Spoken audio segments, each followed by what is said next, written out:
Page number 10। हाँ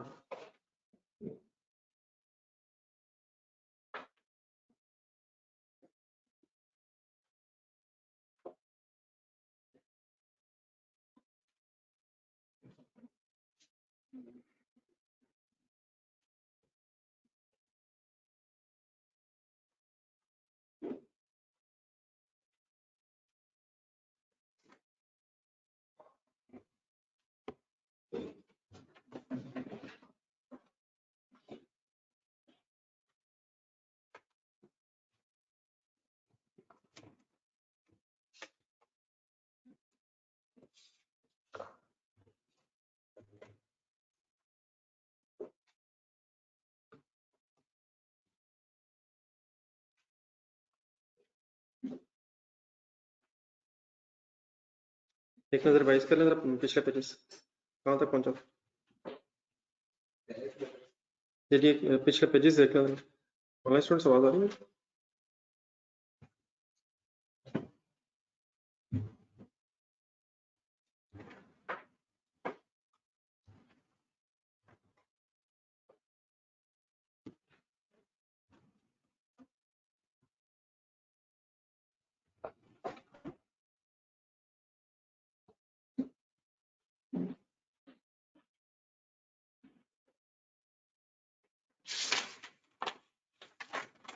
जी क्या बना रहे थे सर? एक नजर देखा ना पेज नंबर 105 से 105, 106, 107। क्या फॉर्मेट है कैश फ्लो स्टेटमेंट? सबसे पहले क्या आता है? रिसीट्स एंड पेमेंट्स किन हेडिंग्स में आती हैं?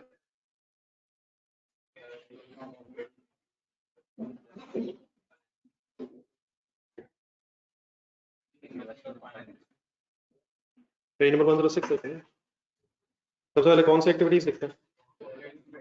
ऑपरेटिंग एक्टिविटीज के बाद, इन्वेस्टिंग के बाद, फाइनेंसिंग के बाद नेट कैश फ्लो की फिगर कैलकुलेट होती है, नेट आंसर आता है।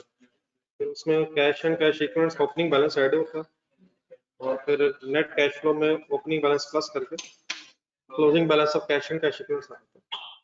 नेक्स्ट पेज देखें, कैश एंड कैश इक्विवेलेंट्स में कौन सी चार चीजें होती हैं?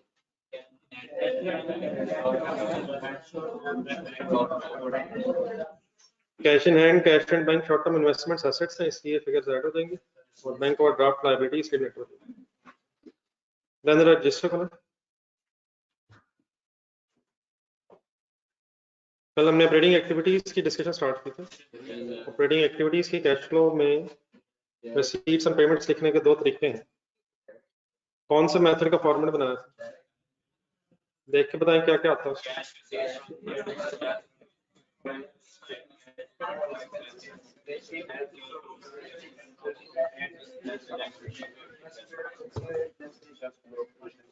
चलिए क्वेश्चन नंबर 1 पे अप्लाई करना है। डाटा पढ़ लिया था मेरे को। हेडिंग्स लिखिए। Business name is Shahnawaz.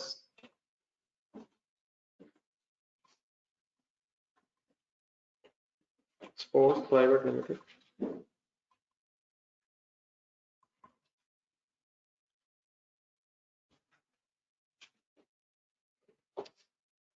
Cash flow from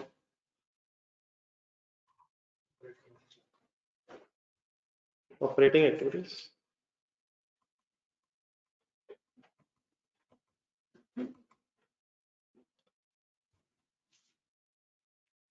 by using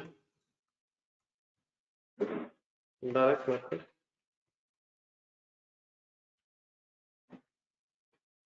for the year end.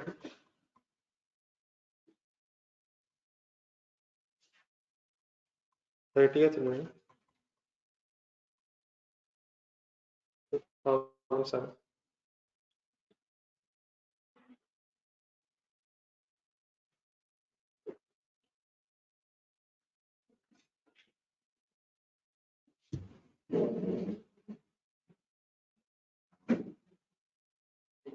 आजा सर आजा।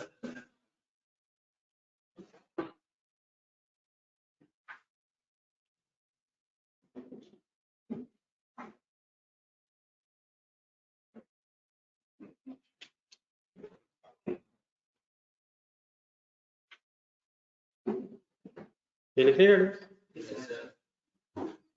ये सर, अभी कल फॉर्मेट बनाया था उसी को अप्लाई करना है। सबसे पहले हेडिंग आती है कैश रिसीट फ्रॉम कस्टमर्स।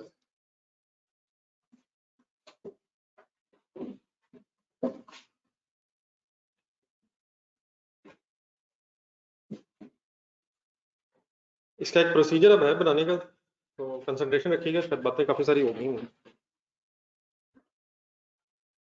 अगर आप डायरेक्ट मेथड से वर्किंग कर रहे हो तो फिर आपने प्रॉफिट एंड लॉस के डेटा की तरतीब से चलते जाना। तो अपना जरा सवाल सामने रखें 108 पेज पे। प्रॉफिट एंड लॉस स्टेटमेंट कहाँ से शुरू हो रही है? सेल्स की फिगर क्या है? 5 लाख सेल की फिगर है। अब सेल की फिगर है और हमने हेडिंग क्या लिखी है? हमें चाहिए रिसीट, ये है इनकम। सेल तो इनकम होती है। यानी इसका फिर तरीका ही होता है कि सेल्स का लिंक ऊपर जाएगा किसी statement of financial position items के साथ होता है। अब देखें 5 लाख की सेल है, प्रॉफिट एंड लॉस में सेल कैश सेल भी होती है, क्रेडिट सेल भी होती है। लेकिन अगर हमें इंफॉर्मेशन ना हो तो सारी सेल फिर क्रेडिट पे ही अजीम होती है। ये किस जमाने से बात चल रही है? रेशो से, पुराने जमाने रेशो। अगर इंफॉर्मेशन ना हो तो सारी सेल, सारी परचेज क्रेडिट पे ही अजीम होती है। तो 5 लाख की सेल है, ऊपर जरा ढूंढना डेटा में जाके, ट्रेड डेटर्स की इंफॉर्मेशन है। अगर ये डेटर्स ना होते, इनका ना ओपनिंग होता ना क्लोजिंग होता, तो क्या फिर यही सेल कैश भी होती? यही सेल रिसीट भी होती थी। लेकिन अगर हमें इंफॉर्मेशन मिल गई है डेटर्स की, तो अब हम वर्किंग करने लगे हैं। थोड़ी सी लाइनें छोड़ दें 5-6, तो एक एक बात ध्यान से सुनिएगा। करने इस चीज की वर्किंग में क्यों करने लगा? ट्रेड डेटर्स की वर्किंग में क्यों करने लगा? हमें क्या मिल गया है? हमें सेल मिल गई है, लेकिन साथ ही में डेटर्स भी नजर आ रहा है। इसका मतलब सेल और रिसीट सेम नहीं होगी। अब हम रिसीट तक कैसे पहुंचेंगे? डेटर का लेजर बना के पहुंचेंगे। फिगर्स बोलना शुरू करें। ओपनिंग प्लीज सही देखें, कौन से साल के एंड पे हम हैं? तो 7 का एंड क्लोजिंग हो जाएगा और 6 ओपनिंग हो जाएगा। What is opening debtors? What is closing debtors? Then sales ढूंढे। सारी सेल को क्रेडिट पे क्यों अज्यूम कर रहा हूँ? क्योंकि इन्फॉर्मेशन नहीं है। अगर इन्फॉर्मेशन होती तो डेटर के लेजर में सिर्फ क्रेडिट सेल ही आती है। ये भी चीजें हैं। अगर इन्फॉर्मेशन नहीं है, we assume all sale is on credit. कितनी सेल है? 5 लाख। तो सेल रिटर्न हो, बैड डेट्स हो, डिस्काउंट हो, सब कुछ आना है। लेकिन अगर बाकी इन्फॉर्मेशन नहीं है तो क्या ओपनिंग, क्लोजिंग और सेल लिख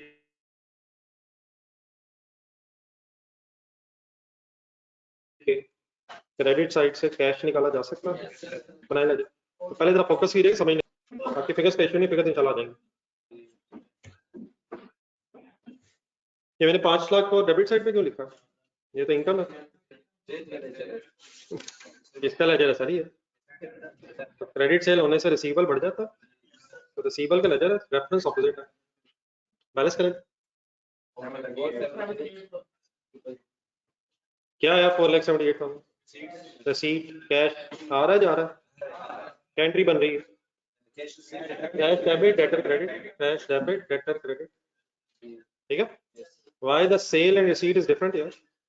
ये क्वेश्चन शायद मैंने रोज ही सुबह दोपहर शाम पूछा करने, जब जब हमारी मुलाकात हो जाए तो काइंडली एक आध दफा जरूर बता दीजिएगा। Why the sale is different from receipt? अगर सेल तो मिल जाती लेकिन ओपनिंग क्लोजिंग ना मिलता तो क्या ही क्या होता? कैश फ्लो में इनकम आती है, रिसीट आती है। इनकम या रिसीट? इनकम्स कहाँ आती हैं? प्रॉफिट एंड लॉस में। कैश फ्लोज का बनाने का मकसद है रिसीट्स और पेमेंट्स। तो इस साल डेटा से कितने पैसे आए हैं? 4,78,000 लिखें जी अपनी कैश फ्लो। पॉजिटिव लिखें, नेगेटिव लिखें? पॉजिटिव क्यों लिखें? इनफ्लो पॉजिटिव है, कैश आना पॉजिटिव है, और अगर आउटफ्लो होगा नेगेटिव होगा। ठीक है जी ऑनलाइन स्टूडेंट्स।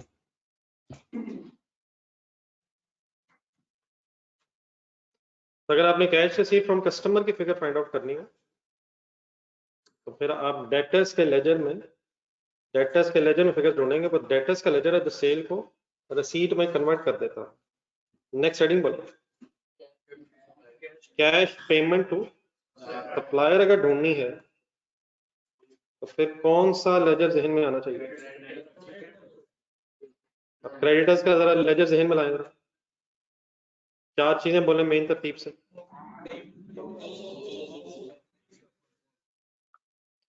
लेकिन प्रॉफिट लॉस के तरतीब से चलते जाए जरा। सेल ढूंढे दोबारा, सेल किससे शुरू करें? 5 लाख की सेल को अब हमने अल्हम्दुलिल्लाह रसीद में कन्वर्ट कर लिया है।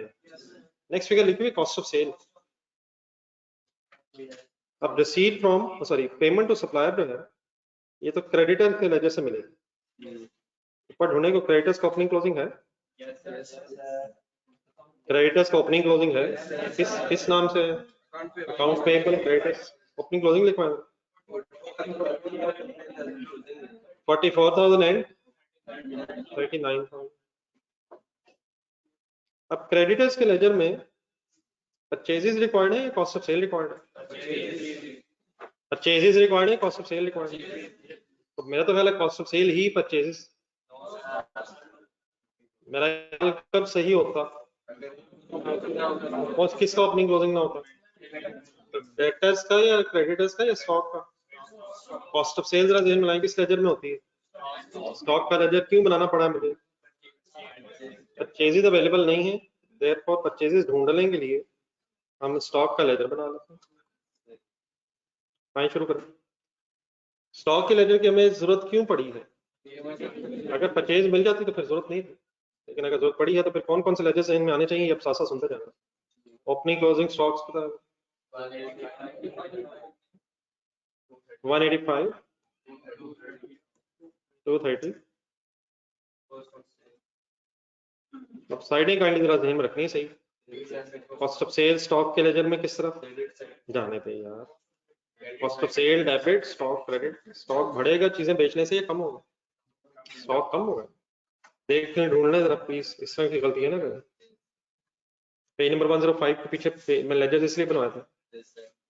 देखें देखें स्टॉक कब बढ़ेगा? जब चीजें खरीदेंगे या चीजें कम होंगी? परचेज करेंगे बढ़ेगा, जब चीजें बेचेंगे तो स्टॉक में कम हो जाएगा। लेकिन एक बढ़ लेजर खुद हम भी पूरा कीजिएगा। स्टॉक के लेजर की तरफ आ जाएगा। जॉइन स्टूडेंट्स आप साथ हैं? नहीं एक मिनट।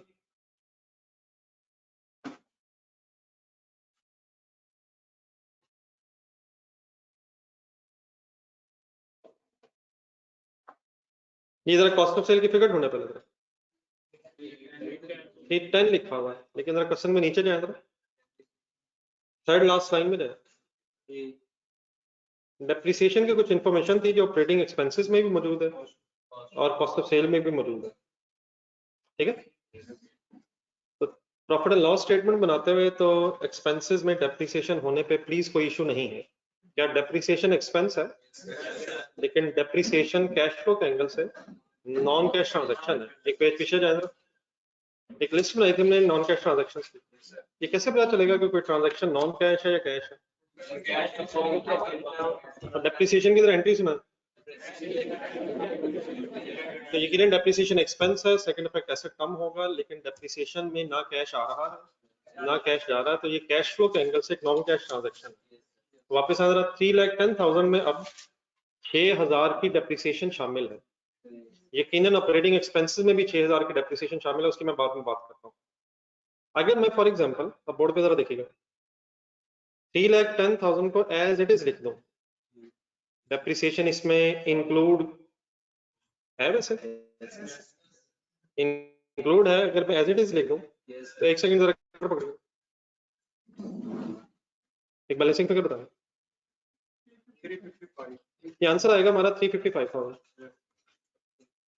अब कॉस्ट ऑफ सेल्स में 6,000 की डेप्रिसिएशन इंक्लूड है, इंक्लूड है।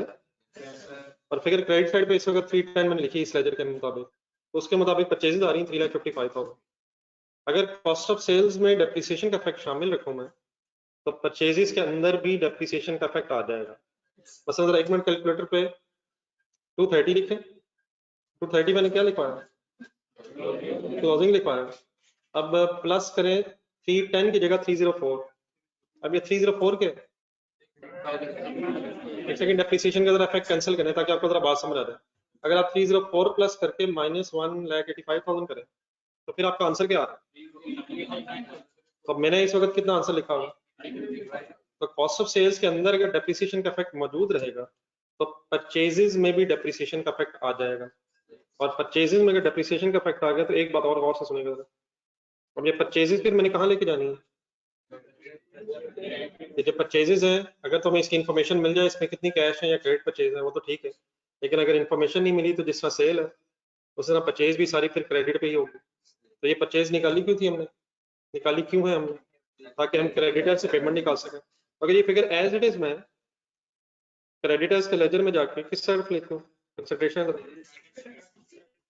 परचेज करने से चीजें लाइबिलिटी बढ़ जाएगी या कम हो जाएगी? तो लाइबिलिटी क्रेडिट हो जाएगी, परचेज इज डेबिट और क्रेडिटर्स क्रेडिट। अगर ये परचेज में 355,000 यहाँ लिखूं जिसमें डेप्रिसिएशन के इम्पैक्ट्स आ रहे हैं, और जब बैलेंस हम करेंगे तो फिर उस पेमेंट के अंदर भी डेप्रिसिएशन का इफेक्ट चला जाएगा। मेरी बात समझ आ रही है? आपके कैलकुलेटर पे परचेज कितनी आई है? 349 कब आई है? जब हमने कॉस्ट ऑफ सेल में से डेप्रिसिएशन का इम्पैक्ट कैंसिल किए। तो सिंपली बस ये चीज हमें अब ये ध्यान में रखनी है कि प्रॉफिट एंड लॉस में तो यकीनन एक्सपेंसेस नॉन कैश ट्रांजैक्शंस भी हो सकते हैं, लेकिन जब आप कैश फ्लो की वर्किंग कर रहे होंगे तो जिस जिस एक्सपेंस में जोन जोन सी नॉन कैश ट्रांजैक्शन शामिल होगी वो हम फिर कैंसिल करके लिखेंगे। हमारा इतराज सिर्फ डेप्रिसिएशन पे नहीं है, हमारा इतराज कैश फ्लो बनाते हुए हर नॉन कैश ट्रांजैक्शन पे। तो उस नॉन कैश ट्रांजैक्शन में से पहली कौन सी मिली है हमें? डेप्रिसिएशन। देयरफॉर बस सिंपली अब आपने क्या करना है, जिस जिस एक्सपेंस में नॉन कैश ट्रांजैक्शन का इफेक्ट शामिल होगा उसको अपनी वर्किंग्स में लिखने से पहले आपने नॉन कैश ट्रांजैक्शन का इफेक्ट कैंसिल कर दिया करना। ये समझ आ रहे हैं प्लीज? 10,000 क्या शामिल था? नॉन कैश डेप्रिसिएशन शामिल थी, तो उसको एडजस्ट करके आप कॉस्ट ऑफ सेल्स लिखें, बाकी वर्किंग में कोई इशू नहीं। बात मेरी पूरी समझ आ गई? अगर मैं डेप्रिसिएशन एडजस्ट नहीं करूंगा तो इसका इफेक्ट परचेज के अंदर चला जाएगा, परचेज के अंदर जाने से पेमेंट में चला जाएगा, और डेप्रिसिएशन की तो पेमेंट होती नहीं है, वो बात गलत होगी। सिमिलरली एक सेकंड, जब आप मुझे ट्रेडिंग एक्सपेंसेस की वर्किंग करवाएंगे तो क्या फिर वहां भी ये एडजस्टमेंट करवाएंगे? जहां जहां नॉन कैश ट्रांजैक्शन आ रही होगी वहां वहां आपने मुझे अब एडजस्ट करवाना। चलिए वर्किंग डिफरेंस करो, ये ऑनेस्ट ठीक है।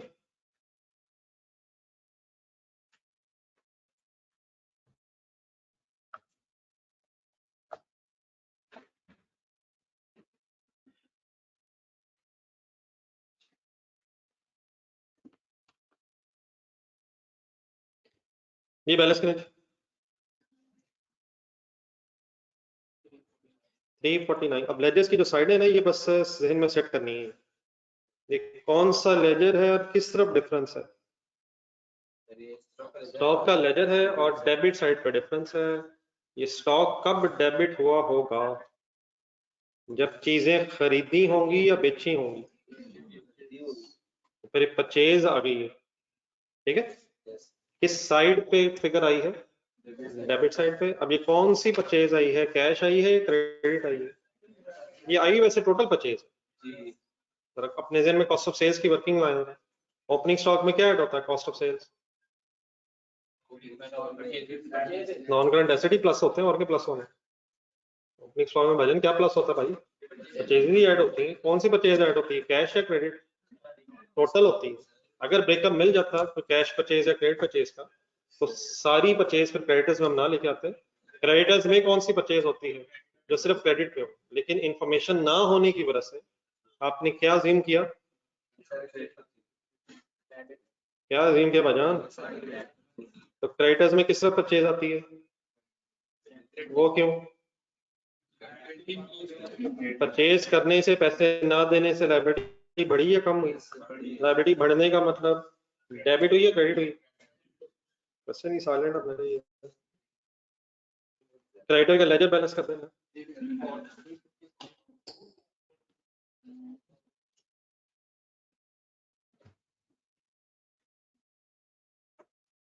तो जो फिगर हम फाइंड आउट करें फिर उसको मतलब बॉक्स में कर लिखो एक बैलेंसिंग फिगर के तौर पे। ये आंसर क्या है? 3,54,000। जी ठीक है जी, ऑनलाइन स्टूडेंट्स आप लोग तो करें बेटे।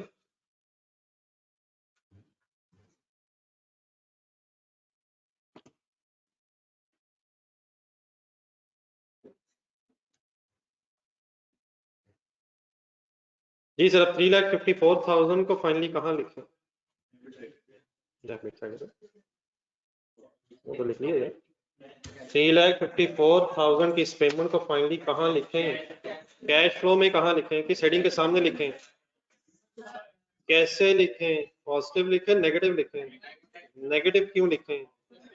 पेमेंट हो रही है, लेजर देख के 354,000 की एंट्री बताएं। क्रेडिटेड या अकाउंट्स पेएबल डेबिट है, कैश क्रेडिट, कैश पेमेंट हो रही है। हम इस कैश पेमेंट तक कैसे पहुंचे? मेरी बात पूरी दोबारा सुना जरा, क्वेश्चन देखते हैं।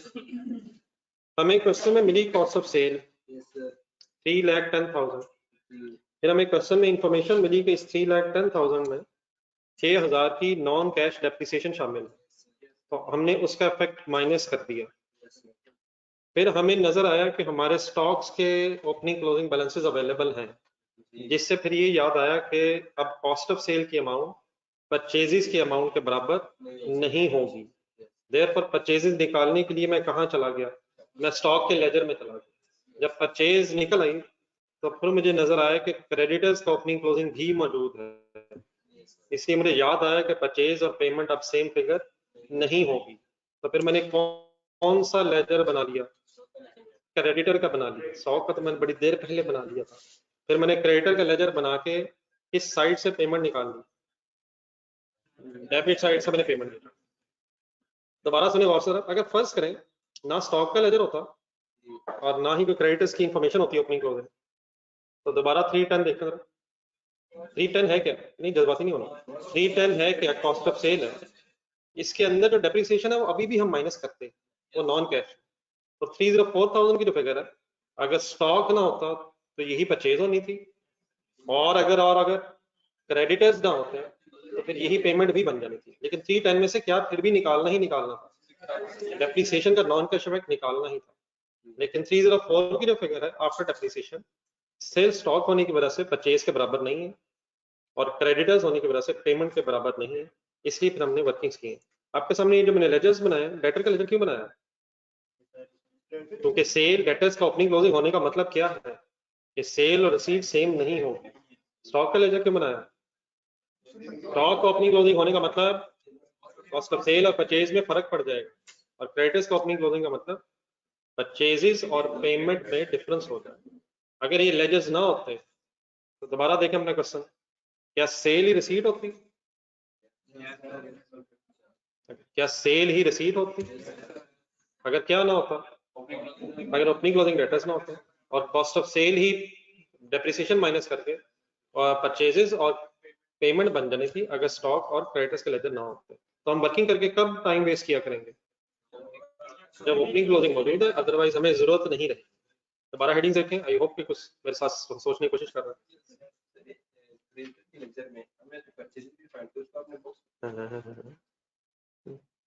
हमें कैश फ्लो स्टेटमेंट में कॉस्ट ऑफ सेल चाहिए, परचेजेस चाहिए या पेमेंट चाहिए?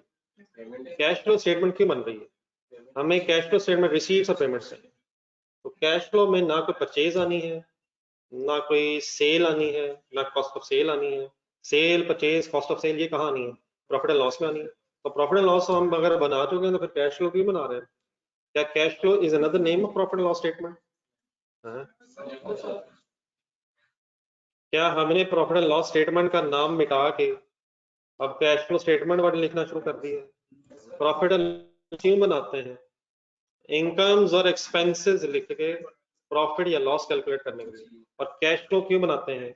ताकि कैश इनफ्लो और कैश आउटफ्लो बताया जा सके। क्या cash inflow and cash outflow is equal to incomes and expenses? हो भी सकता है, कब हो सकता है, कब नहीं हो सकता। अगर वो हो तो वो होगा।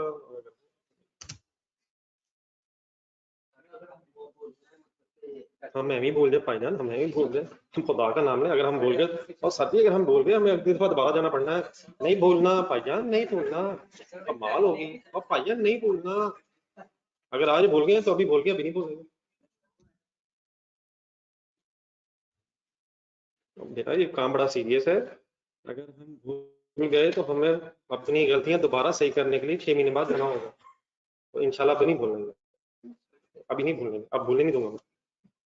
बेटा नहीं भूलना, अगर हम भूल गए तो अल्लाह ना करे।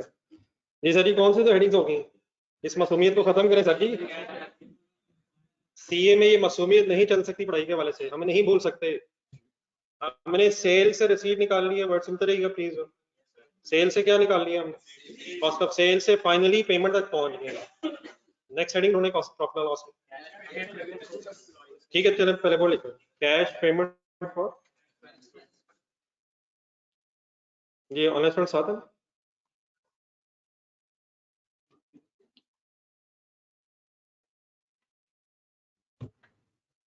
Cash payment for expenses, profit and loss की तरतीब से चल रहा हूँ मैं। तो डायरेक्ट मेथड अगर आपने बनाना है, डायरेक्ट मेथड से वर्किंग करनी है, तो प्रॉफिट एंड लॉस का सीक्वेंस नहीं छोड़ना। सेल से रिसीव, कॉस्ट ऑफ सेल से पेमेंट बन गई, नेक्स्ट हेडिंग होना। अब एक्सपेंसेस का नाम यहाँ ऑपरेटिंग एक्सपेंसेस है। मैंने शायद कल भी आपको कहा था, अगर हमें एक्सपेंसेस का फर्दर ब्रेकअप मिल जाए तो हम अलग अलग वर्किंग कर लेंगे। तो फिलहाल हमें जो एक्सपेंसेस मिल रहे हैं वो ऑपरेटिंग एक्सपेंसेस के नाम से मिल रहे हैं। फर्स्ट करें, यहाँ सैलरी एक्सपेंस अलग नजर आ जाता, कोई यूटिलिटी एक्सपेंस अलग नजर आ जाता, तो फिर मेरी हेडिंग्स क्या होती हैं, cash payment for salary expense, for utility expense etcetera. फिलहाल लेकिन बार मसला नहीं है, इन वर्ड्स के साथ मिल रहा है, ऑपरेटिंग एक्सपेंसेस लिखते हैं। ठीक है जी, कितनी फिगर दी हुई है ऑपरेटिंग एक्सपेंसेस, 80,000 दिया, नीचे दोबारा दें। क्या इस 80 में भी कोई नॉन कैश का मसला है? तो जिस खर्चे में नॉन कैश ट्रांजैक्शन होगी, हमें उसे कैश फ्लो बनाते हुए क्यों कैंसिल करना है, क्योंकि कैश फ्लो में सिर्फ कैश ट्रांजैक्शन आए, नॉन कैश ट्रांजैक्शन से कैश फ्लो का कोई काम नहीं। तो 80,000 में से वंस अगेन आप कितना माइनस कर देंगे, 6,000 माइनस कर देंगे, जो रिमेनिंग ऑपरेटिंग एक्सपेंसेस आ जाएंगे उनसे फिर हम पेमेंट निकाल लेंगे। लेकिन ऊपर जाए अब, क्या एक्सपेंसेस का रिलेशनशिप किसी लेजर से नजर आता है, ऊपर देख के बताएं। स्टेटमेंट ऑफ फाइनेंशियल पोजीशन में एक्सपेंसेस पेएबल हो या प्रीपेड एक्सपेंसेस हो, उनका लिंक फिर किससे होता है, एक्सपेंसेस से होता है। ढूंढे जरा, प्रीपेड एक्सपेंसेस नजर आ रहे हैं और सर जी नजर आ रहे हैं सर, क्या कोई एक्सपेंसेस पेएबल भी नजर आ रहे हैं, एक नजर तो आ रहा है अगर ढूंढे आप तो, लेकिन वो इनकम टैक्स से रिलेटेड है, तो वो इनकम टैक्स की जब वर्किंग नीचे जाके करेंगे तो पहले वर्किंग होनी है। ऊपर फॉर्मेट देखा जरा, एक्सपेंसेस की जब पेमेंट निकालेंगे, कैश फ्लो का फॉर्मेट जो कल बनाया था, उसमें कैश जनरेटेड फ्रॉम ऑपरेशन निकालने के बाद फिर इंटरेस्ट पेड और टैक्स पेड ने अलग आना है, तो इसकी उसकी वर्किंग तो अभी बाद में होनी है। वापस आए, प्रीपेड एक्सपेंसेस मिल रहे हैं, लेकिन अगर कोई अक्रूड एक्सपेंसेस पेएबल भी मिल जाते तो पेज नंबर 105 पे जाएं या 106 पे जाएं, एक कंबाइंड लेजर भी बन जाता है। किस लेजर को इकट्ठा भी किया जा सकता है, प्रीपेड और एक्सपेंसेस पेएबल के लेजर को कंबाइन भी किया जा सकता है, लेकिन ये कब कंबाइन आप करेंगे, जब एक्सपेंस का ब्रेकअप नहीं मिलेगा। लेकिन हमारे इस डाटा में वैसे इश्यू नहीं है, यहाँ सिर्फ एक ही लेजर किस नाम से मिल रहा है, प्रीपेड एक्सपेंसेस के नाम से मिल रहा है, एक्सपेंसेस पेएबल के नाम से कोई अलग लेजर नहीं मिल रहा। तो देयरफॉर क्या एक्सपेंस और उसकी पेमेंट सेम होगी, अगर ये प्रीपेड भी ना मिलता, नहीं एक मिनट 80,000 दोबारा ढूंढे, क्या 80,000 में से डेप्रिसिएशन फिर भी माइनस करते हैं, लेकिन वो 74,000 जो अमाउंट आनी थी वही पेमेंट बन जानी थी अगर प्रीपेड भी ना होता। लेकिन क्या प्रीपेड के लेजर होने की वजह से अब एक्सपेंस की अमाउंट और पेमेंट की अमाउंट में डिफरेंस हो जाएगा, वर्किंग बात है।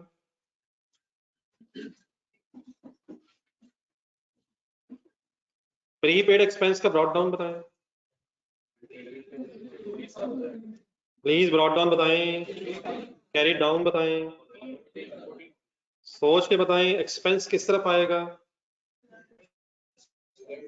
हिम्मत करें हिम्मत करें हिम्मत करें, देख ले तसल्ली कर ले, 105 अभी याद होना चाहिए प्लीज। एक्सपेंस ऑपरेटिंग एक्सपेंस किस तरफ आएगा, एक्सपेंस तो डेबिट होता है, तो ये भी तो उसी का लेजर है, ये किस चीज का लेजर है, प्रीपेड मींस एसेट का लेजर है, ये एक्सपेंस का अपना लेजर नहीं है, ये प्रीपेड मींस एसेट अकाउंट है। तो एक्सपेंस की अमाउंट ठीक है जी, 80 लिखो, ये -6,000, क्या ये -6,000, अगर ऑपरेटिंग एक्सपेंसेस में कोई बैड डेट्स होते तो क्या वो भी माइनस करते हैं। हमारा एतराज सिर्फ डेप्रिसिएशन से नहीं है, सारी नॉन कैश ट्रांजैक्शन का पैक कैंसिल करेंगे तो फिर कैश फ्लो स्टेटमेंट बनेगी। कितनी फिगर आ गई, 74,000, बैलेंस करें, कौन सा लेजर है, किस साइड पे क्या आएगा? करें करें, हिम्मत करें, हिम्मत। डेबिट साइड पे ये देख के अब क्या फिगर निकल आएगी? What is 72,000? कैश रिसीट है या पेमेंट है? और डेबिट हो रहा है कैश। कैश डेबिट हरगिज नहीं हो रहा है। एंट्री बोले क्या बन रही है? प्रीपेड डेबिट हो रहा है, कैश क्रेडिट हो रहा है। क्या ये पेमेंट है? Why the payment is different amount from the expense amount? Because the opening closing prepaid, अगर ये opening and closing दोनों ना होते तो फिर हमें इस वर्किंग की भी जरूरत नहीं थी, 74,000 ही पेमेंट होनी थी।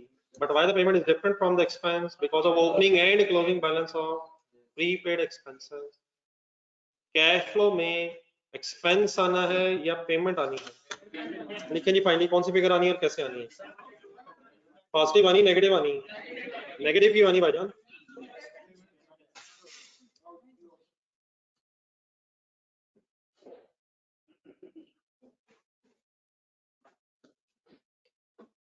अच्छा, डेफिनेटली लेजर्स टोटल भी किया जाता है, लेकिन अगर हम वर्किंग्स में कर रहे हैं, वर्किंग्स बना रहे हैं, ऐसे एग्जामिनर ने लेजर्स मांगे नहीं है, तो अगर वर्किंग्स में हम लेजर्स बना रहे हैं अपने लिए तो शायद टाइम वेस्ट नहीं करना चाहिए ऐसे टोटल्स में। लेकिन अगर एग्जामिनर ने लेजर्स रिक्वायर किए हैं, प्रिपेयर लेजर्स, तो फिर डेफिनेटली पूरी फॉर्मेलिटी के साथ टोटल्स भी होने चाहिए। ये आ जाएगी कैश में। क्या लिखो sir? Positive, negative? Why negative? Payment है यार। ये फॉर्मेट देखें, यहाँ कौन सी फिगर सॉल्व हो जाएगी? कैश जनरेटेड फ्रॉम ऑपरेशंस पर हेडिंग आएगा। जब एक्सपेंसेस की पेमेंट तक आ जाएंगे ना, तो cash generated from business operations की फिगर कैलकुलेटर पे कैलकुलेट हो जाएगी। पॉजिटिव या नेगेटिव, ये भी ध्यान रखना। Y positive? रिसीट ज्यादा है, 478,000 की रिसीट ज्यादा। सॉल्व किया करें, देख के लिख लिया 52,000 सही होगा इंशाल्लाह या अल्हम्दुलिल्लाह।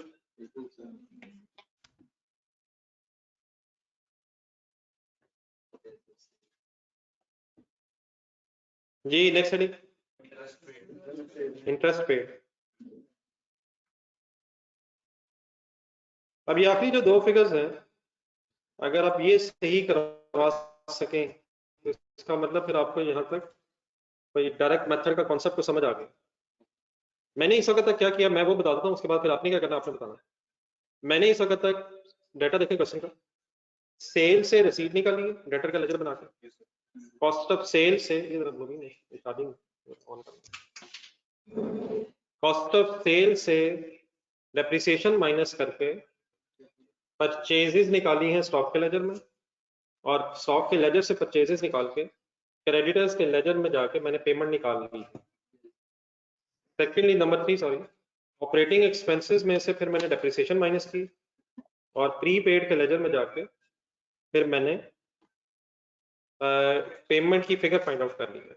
तो मैंने किन 3 फिगर्स की एडजस्टमेंट कर ली है? सेल्स का मैंने रसीद बना लिया, कॉस्ट ऑफ सेल को मैंने पेमेंट में कन्वर्ट कर लिया है, और मैंने ऑपरेटिंग एक्सपेंसेस को भी पेमेंट में कन्वर्ट कर लिया। ठीक हो गया? वो ठीक हो गया? ठीक है। देन उसके बाद इसी सीक्वेंस में आपने चलना, और नेक्स्ट फिगर आपको नजर आ रही है इंटरेस्ट एक्सपेंसेस की। कितनी फिगर नजर आ रही है? वो फिगर तो बता दो यार। तो 21,000 एक्सपेंस की फिगर है। आपने मुझे बताना है कि पेमेंट कितनी हुई है इंटरेस्ट एक्सपेंस की। बताया नहीं हुआ। 21,000 भाईजान क्या है? इंटरेस्ट एक्सपेंस है। अब क्या ढूंढेंगे आप? किसका किसका? इंटरेस्ट एक्सपेंस का कोई ओपनिंग क्लोजिंग नहीं ढूंढना। कल खुद ही कह रहा था कोई ओपनिंग क्लोजिंग नहीं होता। किसका ओपनिंग क्लोजिंग ढूंढना? इंटरेस्ट पेएबल का ओपनिंग क्लोजिंग। इंटरेस्ट पेएबल का ओपनिंग क्लोजिंग कहाँ मिलेगा? स्टेटमेंट ऑफ फाइनेंशियल पोजीशन के डाटा में मिलेगा। कहाँ है ये डाटा? कहाँ है? ऊपर ऊपर कहाँ है? सवाल के ऊपर, सवाल के अंदर ही है।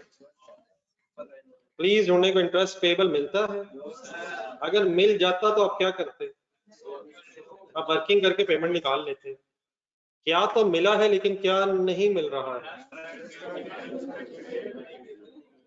तो इंटरेस्ट पेएबल ना होने का मतलब, opening closing payables of interest ना होने का मतलब, क्या ये इंटरेस्ट एक्सपेंस और पेमेंट सेम है? तो मैं कितना लिख रहा हूं आगे? यार ये तो एक्सपेंस है, यही पेमेंट क्यों है? क्योंकि ओपनिंग क्लोजिंग इंटरेस्ट पेएबल नहीं है, और किसी अब वर्किंग की हमें जरूरत क्यों नहीं है, यही एक्सपेंस पे भी है। अगर पेएबल नहीं, पेएबल का मीनिंग वैसे का होता है 21,000 के सवाल सवाल सवाल खर्चा है, पेएबल कितना है? नहीं है, तो इसका मतलब क्या सारा खर्चा पे हो गया? अगर ना हुआ होता तो पेएबल आ रहा होना चाहिए, तो अगर पेएबल नहीं आ रहा तो व्हाट डज इट मींस? सारा एक्सपेंस पेड हो गया। मैंने यहाँ इसे पेड समझ के लिखा है, एक्सपेंस समझ के लिखा है? कैश फ्लो में पेड आना है या एक्सपेंस आना? कहाँ एक्सपेंस मिला है? प्रॉफिट लॉस के डेटा में, और पेएबल ना होने की वजह से यही पेमेंट भी होगी। आई होप कि मैं को समझा सकूंगा। तो कब वर्किंग की जरूरत पड़ती है? जब पेएबल्स रिसीवेबल्स होंगे तो वर्किंग जरूरत पड़ती है, अदरवाइज एक्सपेंस ही पेमेंट है और इनकम ही रिसीट है। Last heading tax paid. अब टैक्स एक्सपेंस बताएं कितना? टैक्स एक्सपेंस बताएं कितना है? तो वही टैक्स एक्सपेंस सामने लिख दें टैक्स पेड के।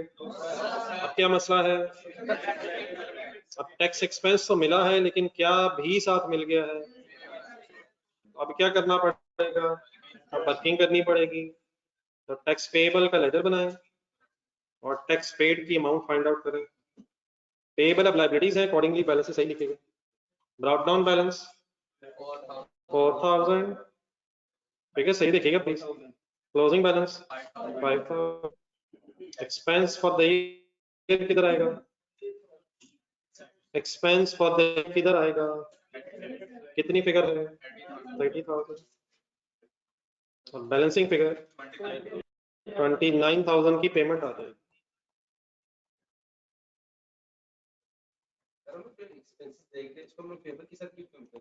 क्योंकि सर तभी पता चलता है कि पेमेंट कितनी हुई है। एक्सपेंस से हमने पेमेंट निकालनी है। अगर पेबल्स नहीं है तो इसका मतलब जितना एक्सपेंस है वो पे हो गया, अगर पेबल्स है तो इसका मतलब सारी पेमेंट शायद नहीं हुई है, हमने पेमेंट निकालनी है। हमने कैश फ्लो बनाते हुए क्या निकालना है? हमने रिसीट्स और पेमेंट्स निकालनी है। तो अगर इनकम और एक्सपेंसेस मिलेंगे तो हम ढूंढ लेंगे क्योंकि रिसीवेबल्स या पेबल्स नहीं है। अगर है तो वर्किंग कर लेंगे, नहीं है तो इसका मतलब पैसे मिल गए हैं और पैसे दे दिए। ठीक है? नहीं सर, सब पे सर रिसीवेबल इनकम्स के होते हैं यार, कमाल हो गई। डेटर क्या था? रिसीवेबल था। ये सारी टैक्स पेबल का लेजर बना लिया। एक्सपेंस की अमाउंट बताइए, टैक्स एक्सपेंस कितना है? टैक्स एक्सपेंस मार्जिन कितना है? पेमेंट कितनी है? Why the expense is different from payment? तो कैश फ्लो में पेमेंट आएगी या एक्सपेंस आएगा? कैश फ्लो क्यों बनाते हैं यार? प्रॉफिट एंड लॉस क्यों बनाते हैं? इनकम्स और एक्सपेंसेस। मेरा तो ख्याल है income is another name of receipt and expense is another name of payment. हो भी सकता है अगर ओपनिंग क्लोजिंग रिसीवेबल्स और पेएबल्स ना हो। जी आंसर फाइनल पॉजिटिव नेगेटिव। अब कहां से फिगर सॉल्व किए आपने? कहां से शुरू किए? कैश जनरेटेड फ्रॉम ऑपरेशन से कमा गए थे, तो 52,000 माइनस 21 माइनस 29,000 रिस्पेक्टिवली। 2,000 का नाम ढूंढा। Net cash flow from operating activities.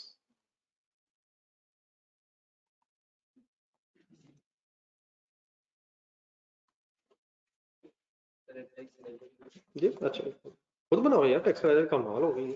Tax laser में सबसे पहले लिखा हुआ टी। टैक्स पेबल खुद बनाओ यार लेजर। ये लेजर जरा ध्यान में बनाए कैसे बन रहे हैं। लायबिलिटी अकाउंट है, brought down carry down accordingly credit balances है। एक्सपेंस क्रेडिट साइड पे मैंने लिखा है क्योंकि एक्सपेंस से लायबिलिटी बढ़ जाएगी, ये लायबिलिटी का लेजर है। और पेमेंट डेबिट साइड से मुझे मिली है, पेमेंट करने से लायबिलिटी कम हो गई होगी। ये बात समझ आ गई प्लीज? तो ये सर जी हमारा डायरेक्ट मेथड था cash flow from operating activities का। इसका जरा फॉर्मेट फाइनली एक दफा देख के रिपीट कर दें, कहां से लेके कहां तक आती हैं चीजें।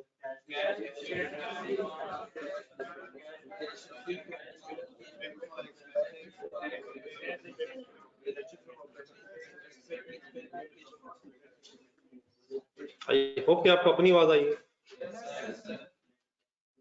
मोहल्ले में किसी ने बोल दिया होगा तो सबकी तरफ से हो गया होगा, क्यों मौलाना? ऐसे ही होता।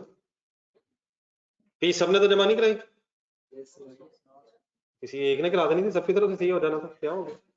नेक्स्ट पेज निकालो। पेपर सारे देने जाएंगे? रहने दो यार, किसी एक को भेज देंगे टॉस करके, वो भी अपनी मर्जी से शायद कोई ना जाए। जी सर, यहाँ तक हमने जरा कल वाली हेडिंग देखें क्या डिस्कशन शुरू हुई हुई है। इस वक्त जो बहस हो रही है वो ऑपरेटिंग एक्टिविटीज पे बहस हो रही है, और ऑपरेटिंग एक्टिविटीज में रिसीट्स एंड पेमेंट्स को प्रेजेंट करने के दो तरीके हैं। कौन सा तरीका अल्हम्दुलिल्लाह आपने समझ लिए। अब आ गई नेक्स्ट बहस। तो अब ये नया पेज चाहिए, अब अगर थोड़ी सी जगह है भी तो उसे खाली छोड़। हेडिंग लिखे cash flow from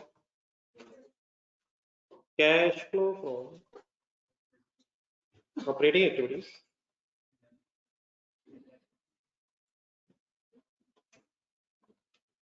cash flows from operating activities bracket में लिखते हैं indirect method by using indirect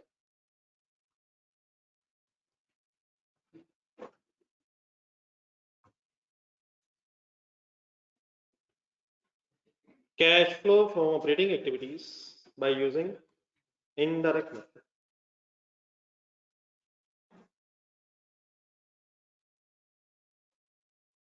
बस आपने अब हेडिंग लिख ली है, आपके सामने अब दो चीजें होनी चाहिए। एक तो क्वेश्चन का पेज नंबर 108 जो अभी सवाल कर रहे थे, इसी को अब हम इंडायरेक्ट मेथड से करें।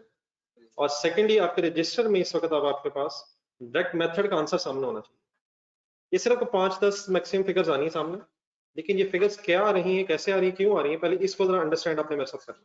लिखने की ये कोई बहस नहीं है, ये समझने की बस बहस है। ऑपरेटिंग एक्टिविटीज में, बल्कि इससे पहले मेरे ख्याल है तरतीब से और से शुरू करना है, कैश फ्लो स्टेटमेंट में रिसीट्स और पेमेंट्स आती हैं। ठीक है सर, कैश फ्लो में रिसीट्स और पेमेंट्स आनी है। हम उसमें से इस वक्त ऑपरेटिंग एक्टिविटीज की रिसीट्स और पेमेंट्स को प्रेजेंट करने का तरीका समझ रहे हैं। एक कौन सा मेथड आपने समझ लिया, आपके सामने इस वक्त आपके सामने रजिस्टर में इस वक्त काइंडली डायरेक्ट मेथड का आंसर होना चाहिए। आपके सामने दो सफे होना चाहिए साइमल्टेनियसली। एक आपके पास क्वेश्चन वाला पेज नंबर 108 है, और रजिस्टर वाला प्लीज जो अभी आंसर आपने सॉल्व किया है वो प्लीज सामने रखना। आपने अभी ऑपरेटिंग एक्टिविटीज ही बनाई है, लेकिन आपने ऑपरेटिंग एक्टिविटीज बनाई है डायरेक्ट मेथड से। अब हम पढ़ने लगे हैं ऑपरेटिंग एक्टिविटीज को बनाने का एक और तरीका भी है, indirect method. In other words, operating activities में रिसीट्स और पेमेंट्स लिखने का एक डायरेक्ट वे है, और ऑपरेटिंग एक्टिविटीज में ही रिसीट्स और पेमेंट्स बनाने का एक इनडायरेक्ट वे भी है। अब ये कुछ बातें आपके लिए जरा नहीं होंगी, जब भी कोई नई चीज सुने तो उसे गौर से सुने। हाँ, गलत हो तो हरगिज एक्सेप्ट ना करें, लेकिन अगर बात ठीक हो तो फिर एक्सेप्ट करने में कोई हर्ज नहीं। हम इस वक्त क्या करने लगे, हम ऑपरेटिंग एक्टिविटीज का की कैश फ्लो बनाने लगे, और किस मेथड से बनाने लगे। तो स्टार्ट मुझे थोड़ा सा ले लेने दें, आप थोड़ा सा मेरे साथ ताकि आपको आइडिया हो जाए मैं कहना क्या चाह रहा हूँ। अपना डाटा देखें क्वेश्चन का। अगर आपने इनडायरेक्ट मेथड से ऑपरेटिंग एक्टिविटीज बनानी है, ऑपरेटिंग एक्टिविटीज की कैश फ्लो की फिगर्स बनानी है, तो स्टार्टिंग पॉइंट होता है प्रॉफिट बिफोर टैक्स। कहीं से फिगर ढूंढ के बताएंगे। अगर ये फिगर कभी ना गिवन हो तो क्या ये कैलकुलेट की जा सकती है? कैसे? Sale less cost of sale is equal to gross profit plus other income plus minus all the operating expenses minus financial charges. ऐसे ही हो गया। बिफोर टैक्स में से सिर्फ कौन सी फिगर लेस नहीं हुई होगी? प्रॉफिट आफ्टर टैक्स से बिफोर टैक्स अगर बनाना हो तो टैक्स ऐड करके बिफोर टैक्स बनाना, ऊपर से नीचे कराना हो, सेल से आना हो तो फाइनेंशियल चार्जेस से प्लस करेंगे। फाइनेंशियल चार्जेस क्या होता है? फाइनेंशियल चार्जेस क्या होते हैं भाईजान? तो ऑपरेटिंग एक्टिविटीज को अगर आपने इनडायरेक्ट मेथड से प्रेजेंट करना है तो स्टार्टिंग पॉइंट होता है प्रॉफिट बिफोर टैक्स।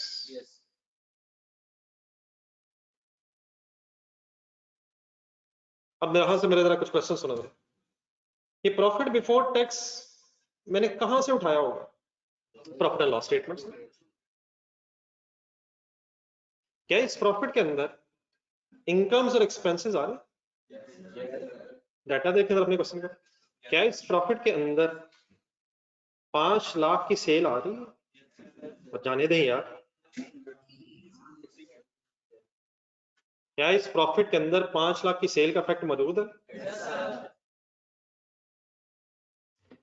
वो 5 लाख की सेल इसमें पॉजिटिव आ रही होगी या नेगेटिव आ रही होगी? इनकम पॉजिटिव आ रही होगी और खर्चे भी पॉजिटिव आ रहे होंगे। तो इनकम पॉजिटिव आ रही होगी, खर्चा बताएं कौन कौन सा आ रहा होगा? 3,10,000 की कॉस्ट ऑफ सेल आ रही होगी, 80,000 के ऑपरेटिंग एक्सपेंसेस आ रहे होंगे। यार इस कॉस्ट ऑफ सेल और ऑपरेटिंग एक्सपेंसेस में तो डेप्रिसिएशन भी है, तो आ रही होगी प्रॉफिट में, तो आ रही होगी भाईजान, प्रॉफिट में तो आ रही होगी। प्रॉफिट में ही डेप्रिसिएशन नहीं आती, कैश फ्लो में नहीं आती। लेकिन मैंने जो प्रॉफिट उठाया, ये तो प्रॉफिट लॉस से मैंने उठाया, तो उसमें एक्सपेंसेस आ रहे होंगे इंक्लूडिंग डेप्रिसिएशन। ऑपरेटिंग एक्सपेंसेस से और आगे चला, क्या इसमें 21,000 का इंटरेस्ट भी आ रहा होगा और इसमें 30,000 का टैक्स भी आ रहा होगा? हमने कौन सा प्रॉफिट उठाया? तो प्रॉफिट बिफोर टैक्स से ऊपर ऊपर वाली सारी फिगर्स आ रही है। इसलिए मैं जितनी बातें कर रहा हूँ ये सिर्फ आपको आपके समझने के लिए है। हमने क्या करना है, हम कैसे लिखेंगे, हम एग्जाम में क्या करेंगे, अब ये कोई बहस नहीं। हम इंशाल्लाह बड़े आराम से सब कुछ करेंगे। होने क्या लगा ये बस आपने ऐसा कर अंडरस्टैंड करना। What is the starting point of indirect method in operating activities? Profit before tax. ये मैंने ऊपर फिगर से कुछ लिखी है, उसका सिर्फ मकसद ये है कि आपको जरा आपके जरा जहन में आ जाए कि इसके अंदर ही मौजूद है। अगर ये मैं 5 लाख, 3 लाख, 10,000, 80,000 और 21,000 ना भी लिखूं, तो क्या आप लोगों को पता है कि 89,000 में इन इनकम्स और एक्सपेंसेस का इफेक्ट आ रहा है?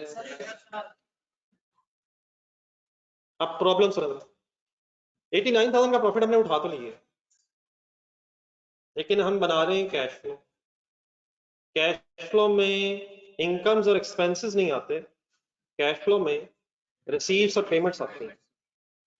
पहला मसला, अगर हमने प्रॉफिट उठाया 89,000, तो क्या इसके अंदर अब डेप्रिसिएशन और क्या कैश फ्लो डेप्रिसिएशन आनी चाहिए? कहाँ आनी चाहिए, कहाँ नहीं आनी चाहिए? लॉस में तो आनी चाहिए, वो एक्सपेंस तो है, लेकिन कैश फ्लो में क्यों नहीं आनी चाहिए? वो नॉन कैश ट्रांजेक्शन।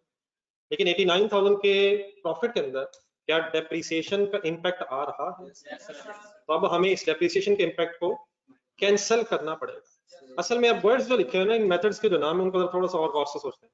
एक मेथड है डायरेक्ट मेथड। डायरेक्ट मेथड में क्या होता है, अपना आंसर देखें। डायरेक्ट मेथड में ये होता है कि लेजर्स बनाएं अगर जरूरत पड़े, और सीधी रसीद और पेमेंट की जो फिगर है वो कैलकुलेट करके कैश फ्लो के अंदर लिखें। ये मेथड का नाम है इनडायरेक्ट मेथड। यहाँ क्या होना है, इनडायरेक्टली प्लस माइनस करके रसीट्स और पेमेंट्स बननी।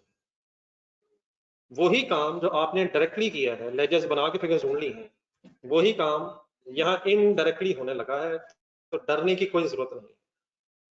मसलन अब कैसे होने लगा, डेप्रिसिएशन की मैंने बात की अभी, वो मैं चल दोबारा करूंगा, लेकिन अब आपने तरतीब से मेरे साथ दोबारा चलना है। सबसे ऊपर फिगर ढूंढे, 5 लाख नजर आ रहा है। 5 लाख क्या है?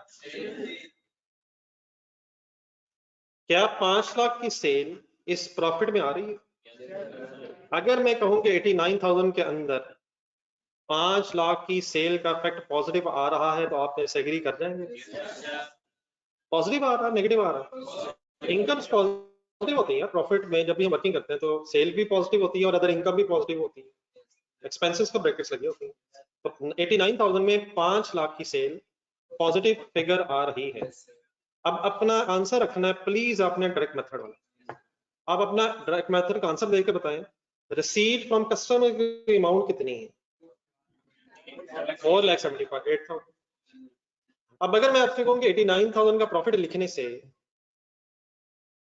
मैंने 5 लाख की सेल का इफेक्ट ले लिया है, तो आप एग्रीड है? क्या इस 89,000 के अंदर 5 लाख की सेल आ रही है? लेकिन क्या कैश फ्लो में सेल आनी चाहिए या रिसीट आनी चाहिए? अब ये वर्ड्स हजम होने चाहिए, बार बार बोल रहा हूँ। कैश फ्लो में एक्सपेंसेस आने चाहिए या पेमेंट आनी चाहिए? कैश फ्लो में इनकम आनी चाहिए, रिसीट आनी चाहिए। 89,000 में 5 लाख की सेल तो आ रही है, लेकिन आपका आंसर डायरेक्ट मेथड का कहता है कि रिसीट की फिगर है 4,78,000। तो कैश फ्लो में रिसीट 4,78,000 आनी चाहिए या कैश फ्लो में सेल 5 लाख आनी चाहिए? कैश फ्लो में रिसीट 4,78,000 आनी चाहिए। अब 5 लाख को हमने 4,78,000 बनाया कैसे था? अपनी वर्किंग में जाएगा, डेटर का लेजर देखेगा, वो कौन सा लेजर है जिसमें सेल लिख के रिसीट आ जाती है? डेटर। वो कौन सा लेजर है जिसमें परचेज लिख के पेमेंट आ जाती है? वो कौन सा लेजर है जिसमें कॉस्ट ऑफ सेल लिख के परचेज आ जाती है? वो कौन सा लेजर है जिसमें एक्सपेंसेस लिख के पेमेंट आ जाती है? Prepaid expenses payable. I hope कि बहुत दफा रिपीट हो गया, इसमें थोड़ा तेजी से बोला। वो कौन सा लेजर है जो सेल को रिसीट बना देता है? स्टॉक। जाने दे यार, डेटर को बोल रहे हैं खुदा को भी। वो कौन सा लेजर है जो उसको वो बना देता है? इसका नहीं समझ आएगा, लेकिन जब मैं बोलूंगा तब तो आएगा। वो कौन सा लेजर है जिसने टैक्स एक्सपेंस को टैक्स पेमेंट में कन्वर्ट कर दिया? Tax payable. वो कौन सा लेजर है जिसने ऑपरेटिंग एक्सपेंसेस को पेमेंट में कन्वर्ट कर दिया था? देख के प्रीपेड एक्सपेंसेस हमारे सवाल में। वो कौन सा लेजर था जिसने कॉस्ट ऑफ सेल का परचेज बनाया है? स्टॉक का। वो कौन सा लेजर इसने सेल को रिसीट बनाया है? डेटर। तो यही डेटर में वापस आ जाता। मेरे इस प्रॉफिट में 5 लाख की सेल आ रही है, एनी कंफ्यूजन? लेकिन मेरी इस कैश फ्लो में 4,78,000 रुपए की रिसीट आनी चाहिए। ऐसे ही सर, इट मींस अगर मैं आपसे कहूं कि 5 लाख की सेल प्रॉफिट में आ रही है और रिसीट 4,78,000 की है, तो कैलकुलेटर पकड़े, इन दोनों फिगर्स में डिफरेंस है। इन दो फिगर्स में 5 लाख और 4,78,000 का डिफरेंस है। क्या प्रॉफिट में 5 लाख की सेल आ रही है? क्या प्रॉफिट में 5 लाख की सेल आ रही है? क्या रिसीट 4,78,000 है? अगर मैं आपसे कहूं बोर्ड पे देखें कि 22,000 लिख के नेगेटिव करते हैं, तो क्या प्रॉफिट में 5 लाख की सेल आ रही है? आ रही है। मेरी इस नेगेटिव एडजस्टमेंट 22,000 से क्या वो सेल रिसीट बन जाएगी? डायरेक्टली 478,000 अपनी कैश फ्लो में लिख लें तो ये कौन सा मेथड है? Direct method. Directly plus minus करके पेमेंट्स बना लें तो कौन सा मेथड है? Indirect method. मेरी इस 22,000 की नेगेटिव एडजस्टमेंट से क्या चीज किस में कन्वर्ट हो जाएगी? मैंने क्यों 22,000 नेगेटिव लिखा? टू कन्वर्ट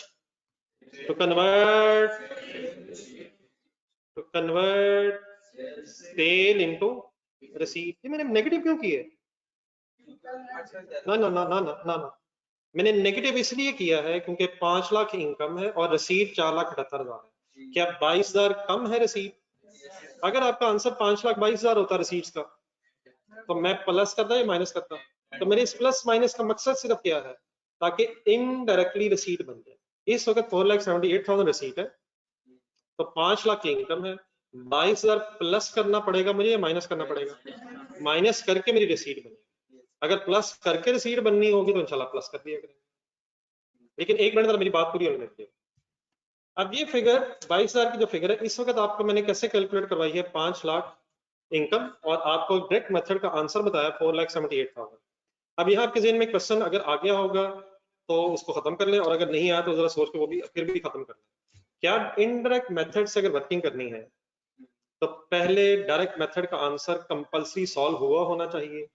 हो सकता है आपको ऐसा लग रहा हो, लेकिन ऐसी कोई बात नहीं है। ऐसी क्यों बात नहीं है? जरा डेटर का लेटर देखें। डेटर के लेजर का ओपनिंग बैलेंस बताएं प्लीज, ओपनिंग बैलेंस बताएं, क्लोजिंग बैलेंस बताएं। कैलकुलेटर उठा लें या वैसे ही वर्किंग कर लें, दोनों का डिफरेंस बताएं। 22,000 का फर्क आ। तो ये कुछ जरूरी नहीं है कि आपके पास डायरेक्ट मेथड का आंसर अवेलेबल हो तभी आप इनडायरेक्ट मेथड से कर सकेंगे। डेटर के ओपनिंग क्लोजिंग बैलेंस से भी एडजस्टमेंट मिल जाया करेगी। फिलहाल ये आपका कोई इशू नहीं है, फिगर्स कैसे मिला करेंगी। फिलहाल आपका इशू सिर्फ एक है, ये क्या हो रहा है, प्लस माइनस कैसे हो रहा है, क्यों हो रहा है, इसको सही तरह से अंडरस्टैंड कर लें। बाकी इंशाल्लाह कोई इशू नहीं है। अब क्योंकि ये फिगर हमें डेटर्स के ओपनिंग क्लोजिंग के डिफरेंस के तौर पर मिल जाया करेगी, इसलिए इस फिगर के रेफरेंस के तौर पर मैंने डेटर्स वर्ड लिख दिया। 22,000 कहाँ से मुझे मिला? नहीं 22,000 मुझे वैसे अभी आप लोगों ने कैसे बताया था? सेल और रिसीट का डिफरेंस। लेकिन मैंने ऑल्टरनेटिवली भी आपको क्या कहा है कि अगर डायरेक्ट मेथड का आंसर ना भी हो तो ये ओपनिंग क्लोजिंग के डिफरेंस से फिगर मिल जाया करेगी। किसके ओपनिंग क्लोजिंग से? डेटर्स के ओपनिंग क्लोजिंग के डिफरेंस से क्योंकि फिगर मिल गई है, इसलिए रेफरेंस के तौर पे इस अमाउंट के सामने मैंने डेटर का नाम लिख दिया है। डेटर के सामने जो मैंने 22,000 लिखा है, ये मैंने लिखा क्यों है वो मैं इंग्लिश में राइट साइड पर लिख रहा हूँ। ये 22,000 मैंने यहाँ नेगेटिव किया क्यों है? ताकि सेल रिसीट में कन्वर्ट हो जाए। ये 22,000 मिल कैसे जाएगा? डेटर्स की ओपनिंग क्लोजिंग से, इसलिए मैंने रेफरेंस के तौर पे डेटर्स का साथ नाम लिख दिया। अभी बात लिखिएगा प्लीज, पहले बात पूरी समझनी है। ये पूरा पेज मैंने बनाना, मेरी बात समझ आएगी तो फिर लिखिएगा। अगर फिगर्स को लेजर में से पूरा निकाल के कैश फ्लो लिखेंगे तो मेथड का नाम क्या होगा? Direct method. और अगर इनडायरेक्टली प्लस माइनस करके रिसीट्स एंड पेमेंट्स बनाएंगे तो इनडायरेक्ट मेथड हो जाएगा। क्या मैं कह सकता हूं कि मेरी इस 22,000 की नेगेटिव एडजस्टमेंट से फाइनली प्रॉफिट के अंदर जो सेल थी अब वो रिसीट में कन्वर्ट हो गई है? तो किसका मसला हमने हल कर लिया है? सेल को रिसीट बना लिया है, लेकिन क्या प्रॉफिट में अभी कॉस्ट ऑफ सेल भी है, उससे पेमेंट बनाना है, क्या ऑपरेटिंग एक्सपेंसेस भी हैं, उनको भी अभी पेमेंट हमने आगे अभी बनाना है। तो अभी किसका मसला हल हुआ है? सिर्फ सेल रिसीट बनी है। Any confusion? आपने कैसे बनाई है, मैंने कैसे बनाई है?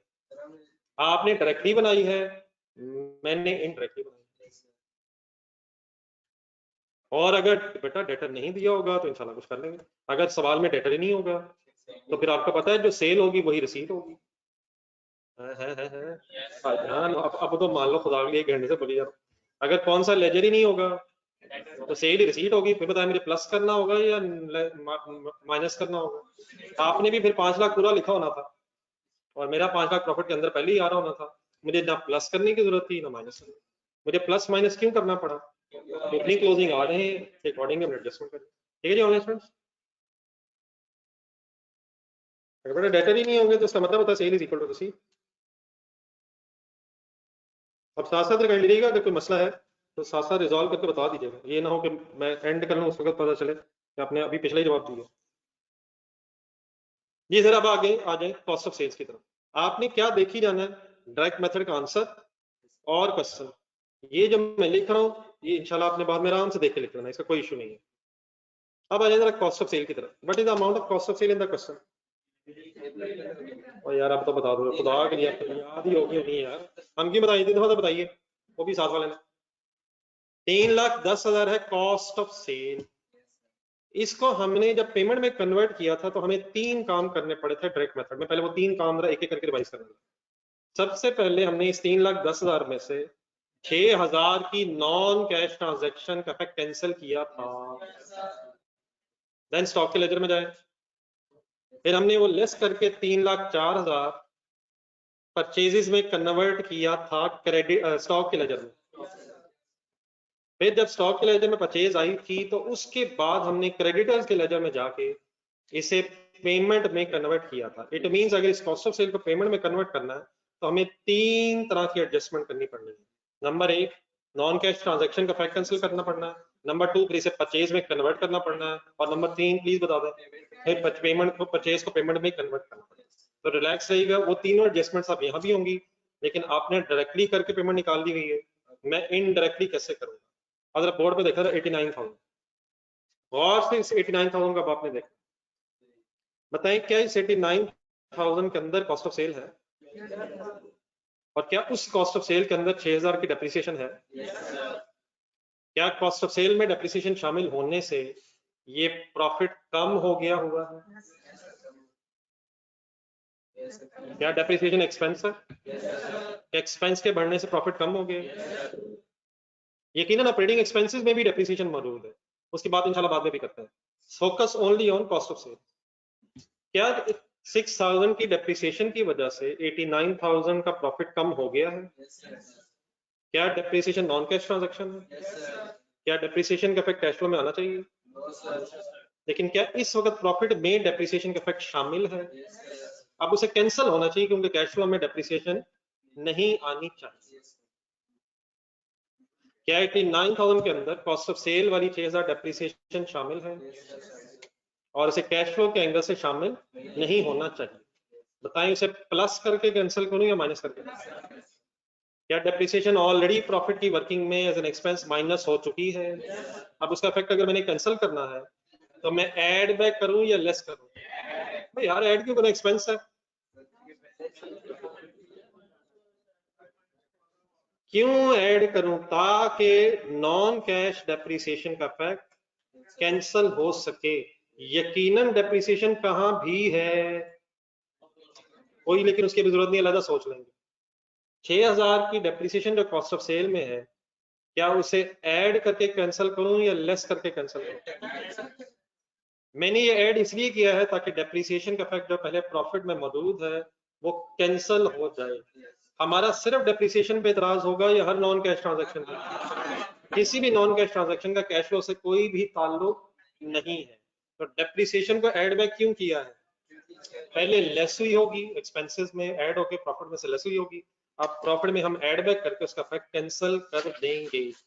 अगर कोई आपसे पूछे कि इनडायरेक्ट मेथड में, बल्कि शायद इनडायरेक्ट मेथड की बजाय पूरी बात करता हूँ, अगर कोई आपसे पूछे कि कैश फ्लो में डेप्रिसिएशन आती है तो आप क्या जवाब देंगे? अपना जरा आंसर देखें, डायरेक्ट मेथड वाला।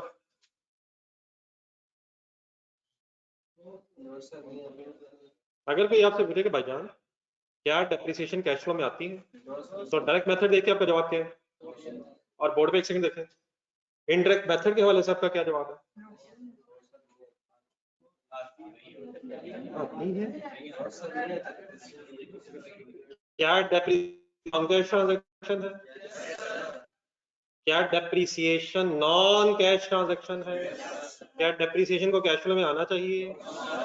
क्या डेप्रिसिएशन इनडायरेक्ट मेथड में कैश फ्लो में आती है? क्या आपको डेप्रिसिएशन नजर आ रही है? क्या आपको डेप्रिसिएशन नजर आ रही है? क्या आपको डेप्रिसिएशन नजर आ रही है? बोर्ड में जरा देखें, क्या आपको डेप्रिसिएशन नजर आ रही है? क्या डेप्रिसिएशन आपको नजर आ रही है? क्या डेप्रिसिएशन आपको नजर आ रही है? अब नजर आ रही है। 89,000 को गौर से देखें, क्या 89,000 के अंदर अब आपको डेप्रिसिएशन नजर आ रही है? क्या डेप्रिसिएशन अब आपको नजर आ रही है?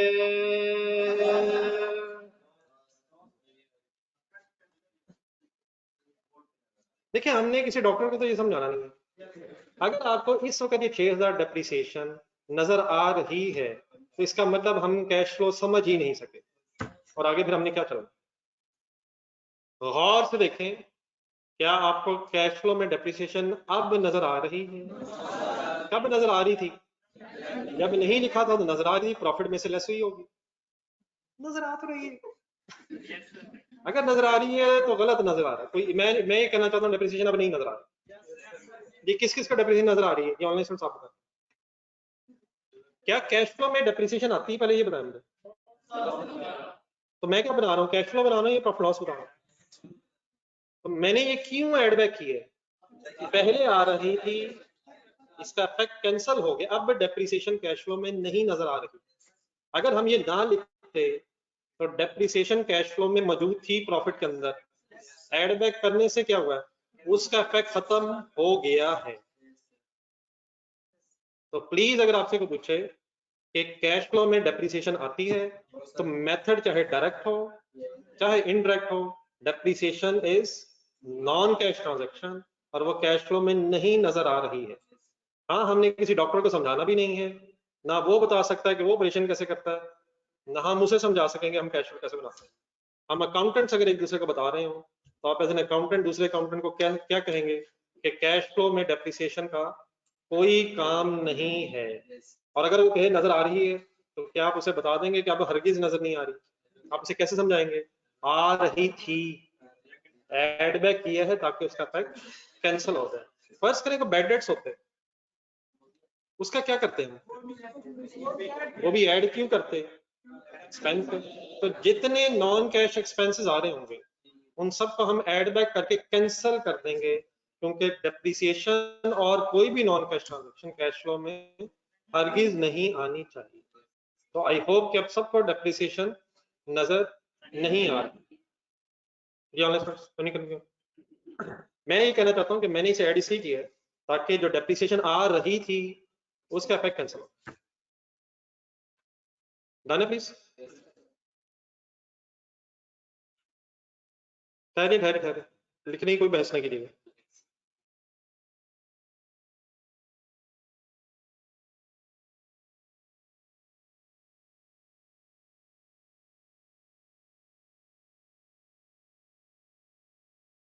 की कॉस्ट ऑफ सेल की फिगर थी इस प्रॉफिट के अंदर, मेरी इस एडजस्टमेंट से, मेरी इस 6000 के एडजस्टमेंट से क्या इस 310 में डेप्रिसिएशन थी? अगर आप तो मान लेंगे नहीं थी, क्या इस 6000 के एडजस्टमेंट से वो डेप्रिसिएशन खत्म हो गई? अब 310 जो है वो प्रॉफिट में एक नेगेटिव फिगर थी और मैंने अब नीचे कैश फ्लो में 6000 पॉजिटिव रखा है ताकि एड बैक होके कैंसिल हो जाए। मेरी इस एडजस्टमेंट से अब कॉस्ट ऑफ सेल कितनी रह गई है? 304 नेगेटिव रह गई। अब यहाँ जरा नेगेटिव पॉजिटिव की गेम भी चलनी है तो जरा कंसंट्रेशन रखनी है। क्या प्रॉफिट के अंदर कॉस्ट ऑफ सेल एक नेगेटिव फिगर है? नीचे मैंने 6000 पॉजिटिव लिखा है तो ये आपस में ऐड होके 3,16,000 बन गया है या नेट अप होके 3,04,000 रह गया? और नेट अप होके 3,04,000 अभी भी नेगेटिव है क्योंकि नेगेटिव ज्यादा, लेकिन 3,04,000 अभी नेट कॉस्ट ऑफ सेल है विदाउट डेप्रिसिएशन। हमने कैश फ्लो में ना कॉस्ट ऑफ सेल लिखनी है ना परचेज लिखनी है, अल्टीमेटली कहां तक पहुंचना है? पेमेंट तक पहुंचना। तो क्या ये 3,04,000, दोबारा आप अपने आंसर देखने शुरू कर दो, क्या ये 3,04,000 पेमेंट है? पेमेंट कितनी है? 3,54,000। अब 3 लाख नहीं नहीं 3,54,000 है पेमेंट। पेमेंट 3,49,000 के है। हाँ यकीनन पहले इस 304 को पहले परचेज बनाया था फिर पेमेंट बनाया था, तो अभी भी हमने इस 304 को परचेज से अल्टीमेटली पेमेंट तक कन्वर्ट करना है। अब 304 000 जो फिगर है इसको अपने जरा स्टॉक के लेजर में ढूंढना। फुल हिम्मत फुल हिम्मत, स्टॉक का लेजर ढूंढे। स्टॉक के लेजर में 304 000 लिख के क्या फिर हमने परचेज 349,000 निकाल ली थी? वो कौन सा लेजर है जो कॉस्ट ऑफ सेल्स को परचेज में कन्वर्ट कर देता है? स्टॉक। कैलकुलेटर उठाए। 3,04,000 और 349,000 का पहले डिफरेंस है। नहीं नेगेटिव पॉजिटिव मेरे लिए छोड़े, आप सिर्फ डिफरेंस है। 304 349 आंसर आपका आया है 45 का डिफरेंस लिया। अब मैंने ये तो 304 है, इसे इनडायरेक्टली पहले परचेज बनाना है और फिर डेफिनेटली परचेज पे बात खत्म नहीं होनी, फिर इसे पेमेंट बनाना। लेकिन दो स्टेप्स में वर्किंग क्यों करनी पड़ रही है? क्योंकि पहले स्टॉक से परचेज बनेगी और फिर क्रेडिटर से इंशाल्लाह पेमेंट। आपने बिल्कुल रिलैक्स रहना है और बोर्ड पे देखना है। 45,000 एक बार डिफरेंस बताया आपने, आपने डिफरेंस कैसे बताया? दोबारा बताया मुझे कैसे फिगर बताया? 304 40। लेकिन मेरा एक और तरीका सुना जरा, स्टॉक का ओपनिंग बताएं, स्टॉक का ओपनिंग बताएं, स्टॉक का क्लोजिंग बताएं, डिफरेंस लें। हम नहीं लेंगे, हम जबानी कर रहे हैं, हो नहीं रहा। क्या आंसर है?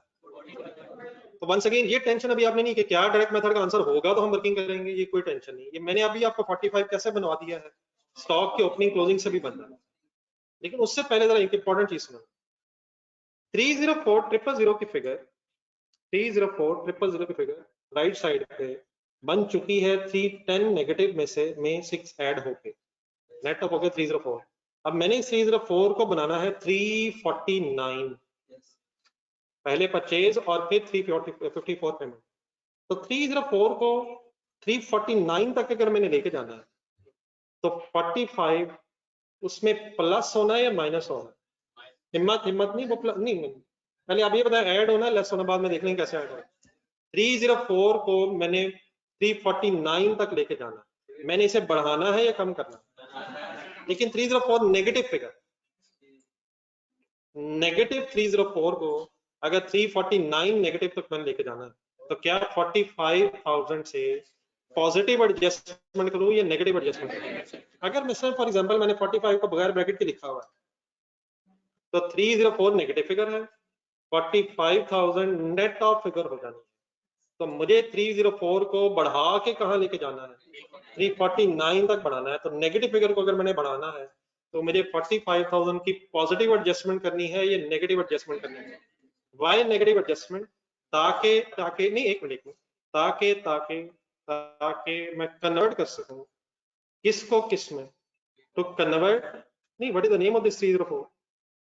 Cost of sale without depreciation into, मेरी इस एडजस्टमेंट से क्या चीज किस में कन्वर्ट हो जाएगी, cost of sale into purchases. और यकीनन अभी मैंने रिलैक्स रहिएगा, इस परचेज को बाद में पेमेंट में भी कन्वर्ट करना है। कैश फ्लो में कॉस्ट ऑफ सेल आती है, परचेजेस आती हैं या पेमेंट आती है? परचेज आती है, कॉस्ट ऑफ सेल आती है, पेमेंट आती है। तो पेमेंट बना के हमने छोड़नी है, लेकिन इनडायरेक्टली हमें 2-3 स्टेप्स में करना पड़ा। फिलहाल मेरी इस एडजस्टमेंट से क्या किस में कन्वर्ट हो जाएगा, तो convert cost of sale into purchase. ये नेगेटिव क्यों किया मैंने?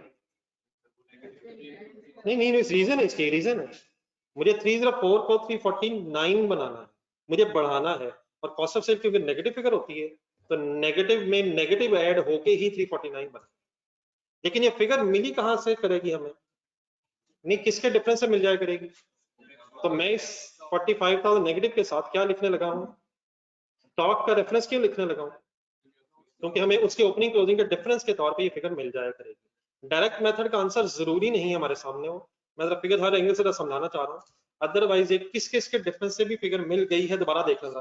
ओपनिंग स्टॉक बताएंगे, ओपनिंग स्टॉक, क्लोजिंग स्टॉक, क्या वहां से भी ये 45 मिल सकता है? ये 45 किस में कन्वर्ट कर देगा, कॉस्ट ऑफ सेल को परचेजेस में इनडायरेक्टली कन्वर्ट कर देगा। आपने कैसे कन्वर्ट किया था लेजर में, डायरेक्टली कन्वर्ट किया था। मैं कैसे वर्किंग कर रहा हूँ, इनडायरेक्टली कन्वर्ट। जी एनी कंफ्यूजन? जी ऑनलाइन सर, खैर क्या, मैंने तो बड़े आराम से कहा था ना, ये गलत हो गया, ये इनडायरेक्ट मेथड होता ही नहीं है। मैंने मिटा देना, आपने कहना खास खाली सफा आपका जाया हो जाएगा। अगर मैं आपसे कहूं कि कॉस्ट ऑफ सेल मेरी इस प्रॉफिट की फिगर में 3,10,000 आ रही थी, तो आप मान लेंगे? आ रही थी, मैंने कहा यार। फिर जब मैंने 6,000 से एडजस्टमेंट की तो ये कितनी रह गई थी, और फिर अब जब मैंने 45,000 से नेगेटिव एडजस्टमेंट की है तो अब कितनी बन गई है, 349 नेगेटिव तक हम आ गए। अब लेजर्स में ढूंढे जरा इस 349 का नाम क्या है, परचेजेस। फिर हमने अब इस परचेजेस को लास्ट स्टेप के तौर पे पेमेंट में कन्वर्ट अगर करना है तो आप किस लेजर में गए थे, जरा ढूंढे कौन से लेजर में गए थे। पेमेंट की अमाउंट है कितनी, 354। मैं यहां तक किस अमाउंट तक आ गया हूँ, 349 का मैंने 3 फाइनली 54 पे बना कन्वर्ट करना है ताकि फाइनली पेमेंट आ जाए। कैलकुलेटर दोबारा पकड़ना है, डिफरेंस लेना। बताएं किन किन अमाउंट्स का डिफरेंस लेना है आप। 354 एंड 349 में कितना फर्क है, 5,000 का फर्क है। लेकिन ऑल्टरनेटिव तरीका सुने जरा, क्रेडिटर्स का ओपनिंग ढूंढे, ओपनिंग ढूंढे, क्लोजिंग ढूंढे, 5,000 का डिफरेंस वहां से भी इंशाल्लाह आ जाएगा, टेंशन कोई नहीं लेनी है। आपने जो काम करवाना है वो ये है, बताएं मैंने अगर परचेज को फाइनली पेमेंट में कन्वर्ट करना है, क्या वर्ड बोले, रिपीट करेंगे। परचेज को अगर फाइनली पेमेंट में कन्वर्ट करना है तो मैं 5,000 पॉजिटिव एडजस्टमेंट लिखूं या नेगेटिव एडजस्टमेंट करूं, 349 को 354 नेगेटिव बनाना है। क्या बढ़ाना है या कम करना है, बढ़ाना है। लेकिन यहाँ बढ़ाने के लिए हमें पॉजिटिव लिखना है या नेगेटिव लिखना है, पेमेंट असल में नेगेटिव होती है तो हमें बढ़ाने के लिए 5,000 पॉजिटिव लिखना है, नेगेटिव लिखना है, पॉजिटिव नेगेटिव, ये ऑनलाइन स्टूडेंट्स आप लोग बताएं। ये ना जी का हमें नहीं पता, कहा वैसे सबने वही, यस सर, ये कौन सा जवाब हो सकता है। नहीं पॉजिटिव लिखो या नेगेटिव, एक मिनट, पॉजिटिव या नेगेटिव। 45,000 की जो एडजस्टमेंट है, जहां तक 45,000 एडजस्ट हुआ है यहाँ तक 349 नेगेटिव हो चुका है, ये पता सबको। अब मैंने इसको 354 नेगेटिव करना है तो 5,000 से मुझे फर्दर नेगेटिव एडजस्टमेंट करनी है ताकि बताएं क्या किस में कन्वर्ट हो जाए। बोले बोले बोले वर्ड बीच में रह गए। तो कन्वर्ट क्या है, तो क्या, तो कन्वर्ट परचेज इनटू पेमेंट। अब आप चले, शायद मैंने भी बता भी दिए, इस 5000 के सामने पीछे नाम क्या लिखा, 5000 के पीछे रेफरेंस के तौर पे क्या लिखा, ये मैं किन लेजर्स के रेफरेंसेस लिख रहा हूँ, जिन लेजर्स के ओपनिंग क्लोजिंग बैलेंस से हमें डिफरेंस के तौर पे अमाउंट्स मिलती हैं, क्या लिखे हुए अकाउंट्स पेएबल, अकाउंट्स पेएबल। क्या फाइनली अब मैं कह सकता हूं कि मेरी 3 एडजस्टमेंट्स है, सुने कौन कौन सी। नंबर 1 डेप्रिसिएशन का 6000, नंबर 2 स्टॉक का 45000 नेगेटिव, और अकाउंट्स पेएबल का फाइनली 5000 नेगेटिव, से अल्टीमेटली इनडायरेक्टली 3,54,000 नेगेटिव हो जाएगा। कैसे, जरा तसल्ली करने कैलकुलेटर पे लिखें जरा, 3,10,000, लेकिन नेगेटिव के साथ। नेगेटिव 310 क्यों लिखवाया मैंने, क्योंकि कॉस्ट ऑफ सेल प्रॉफिट में नेगेटिव फिगर थी, प्लस 6000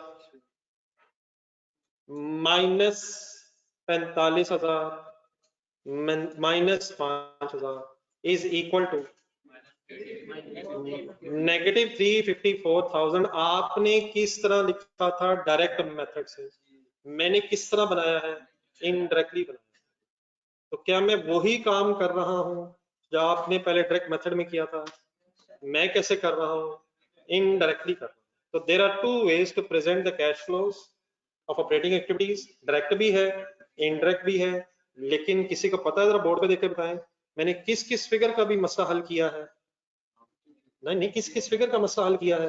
क्या सेल रसीद बन गई है, क्या finally cost of sale payment में कन्वर्ट हो गई है, अभी कौन सी 2 फिगर्स रहती हैं, ऑपरेटिंग एक्सपेंसेस भी हैं, और फिर बाद में इंटरेस्ट रहता है। टैक्स इसमें है 89,012 देखने क्या है, बिफोर टैक्स है या आफ्टर टैक्स है, इसमें क्या आ ही नहीं रहा। इसमें अब कौन सी 2 चीजें रहेगी जिनको भी ठीक करना है, ऑपरेटिंग एक्सपेंसेस और इंटरेस्ट एक्सपेंस। अगर ऑपरेटिंग एक्सपेंसेस अब आप खुद करवाएं तो मुझे भी जरा आइडिया हो जाएगा कि आपको क्या समझ आई।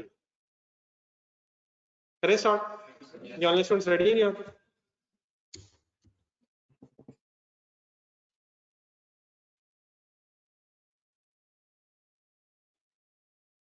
ये 80,000 प्रॉफिट में पॉजिटिव है ना, ये नेगेटिव? ओ यार ये तो बता देते यार, तो आगे क्या बताना है ये तो बता दो यार। नेगेटिव क्यों है, खर्चे प्रॉफिट में से लेस हुआ है। क्या इसमें भी 6,000 डेप्रिसिएशन है, बताएं क्या करूं। अब यकीनन इस वक्त मैं स्टेप वाइज आपको अलग अलग समझा रहा हूं, वरना ऑब्वियसली ये दोनों डेप्रिसिएशन से इकट्ठी भी ऐड हो सकती हैं। क्या अगर आपसे कोई पूछे कि कैश फ्लो में डेप्रिसिएशन आती है, और अगर वो कह दे नजर आ रही है, तो उसको उसके हाल पे छोड़ देंगे, उसको उसके हाल पे छोड़ देंगे। आपको नजर आ रही है, और यार आ तो रही है, मुझे भी मेरे हाल पे छोड़े। क्या 12,000 की डेप्रिसिएशन इस कैश फ्लो में से गायब हो गई है, ये सबको पता है, तो लिखी क्यों हमने, आ रही थी, कैंसिल करने के लिए।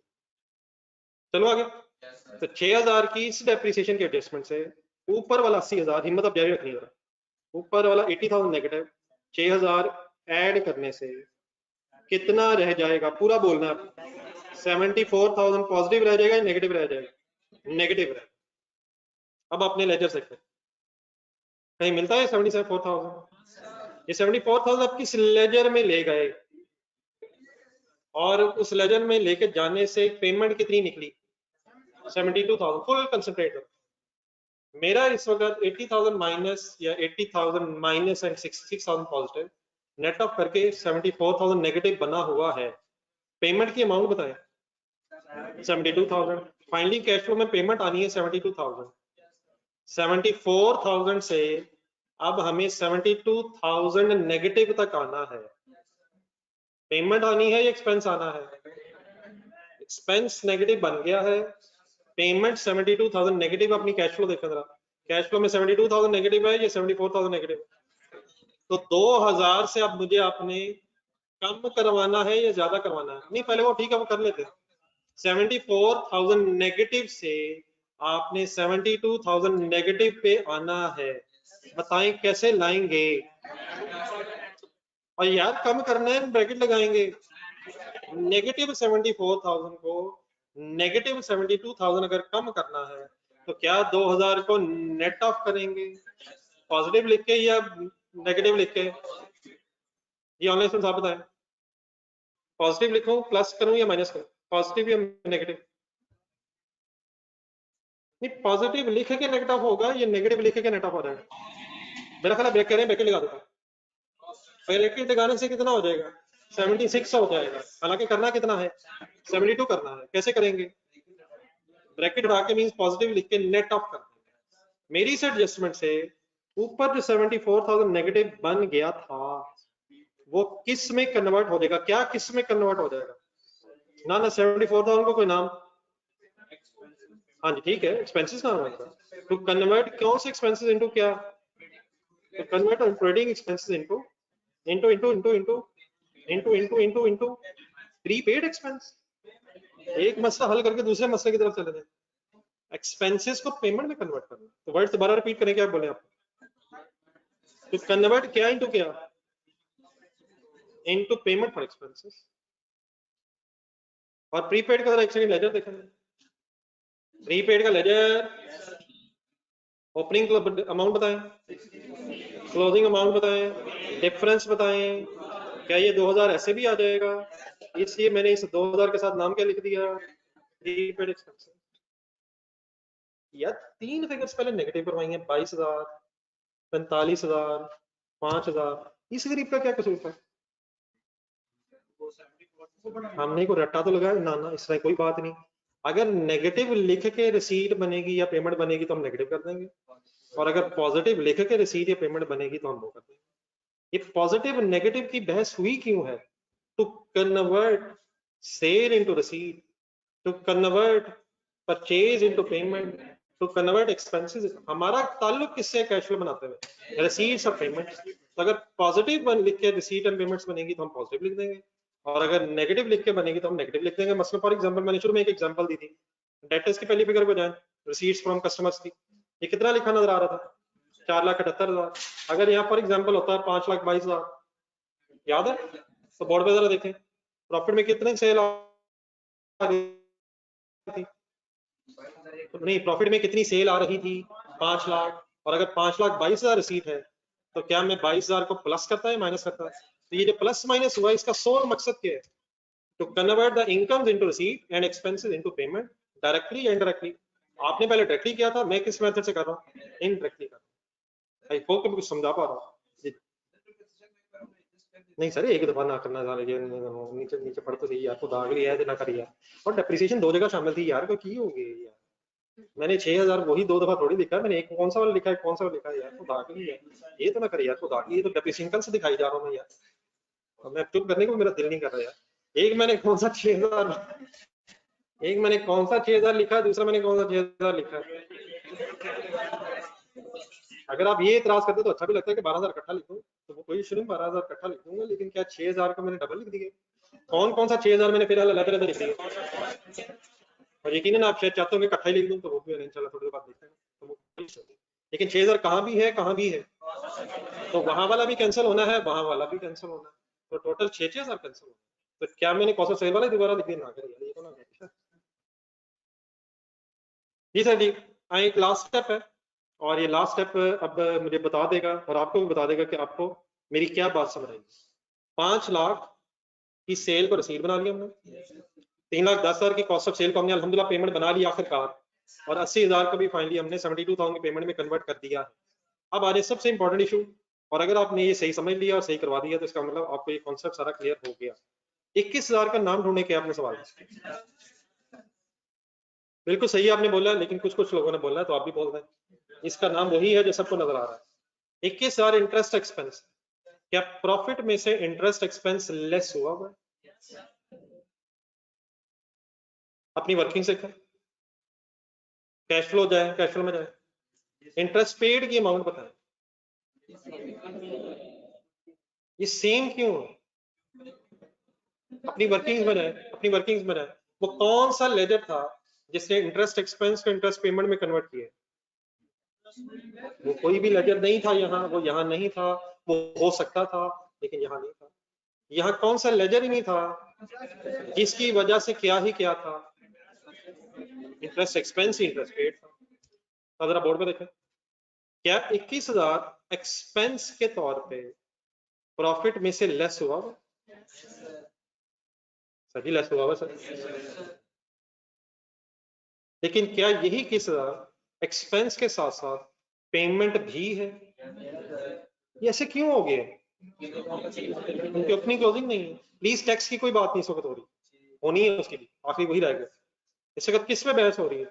इंटरेस्ट एक्सपेंस तो अपनी क्लोजिंग ना होने की वजह से एक्सपेंस भी वही है और पेड भी वही है। क्या प्रॉफिट में एक्सपेंस लेस हुआ? जी लेस हुआ है सर। और कैश फ्लो में भी 21,000 लेस हुआ है। अब एक सेकंड बोर्ड पर देखो, मेरा तो ख्याल है कि इंटरेस्ट पेड को 21,000 मैं लेस कर देता।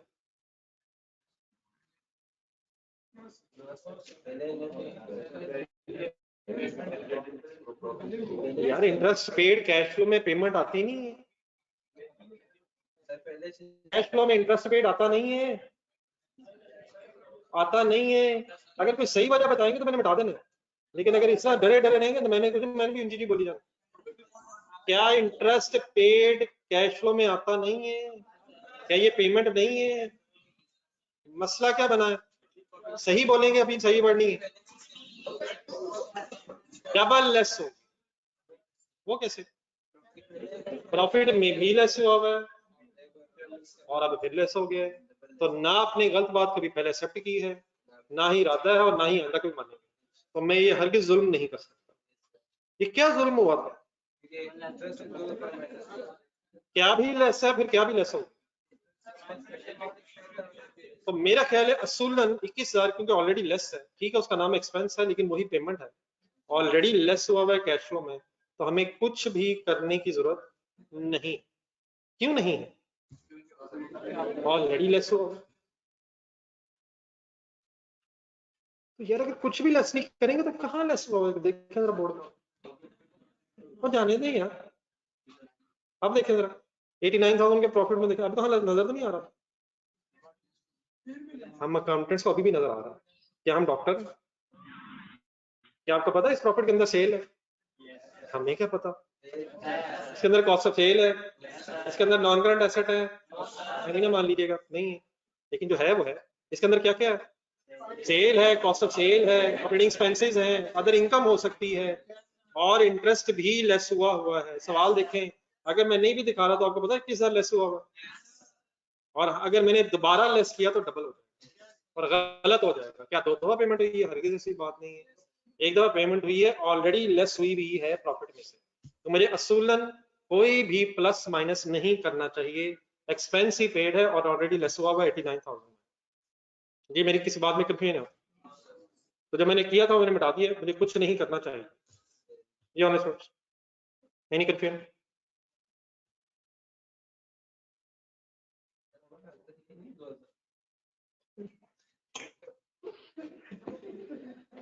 अपना आंसर देखिएगा, हमारा नेट कैश फ्लो का आंसर आया है एंड में 2,000, और बोर्ड में भाई को नजर आया है 2,000, और भाई ने कहा जब आंसर आ गया तो बस करें यार,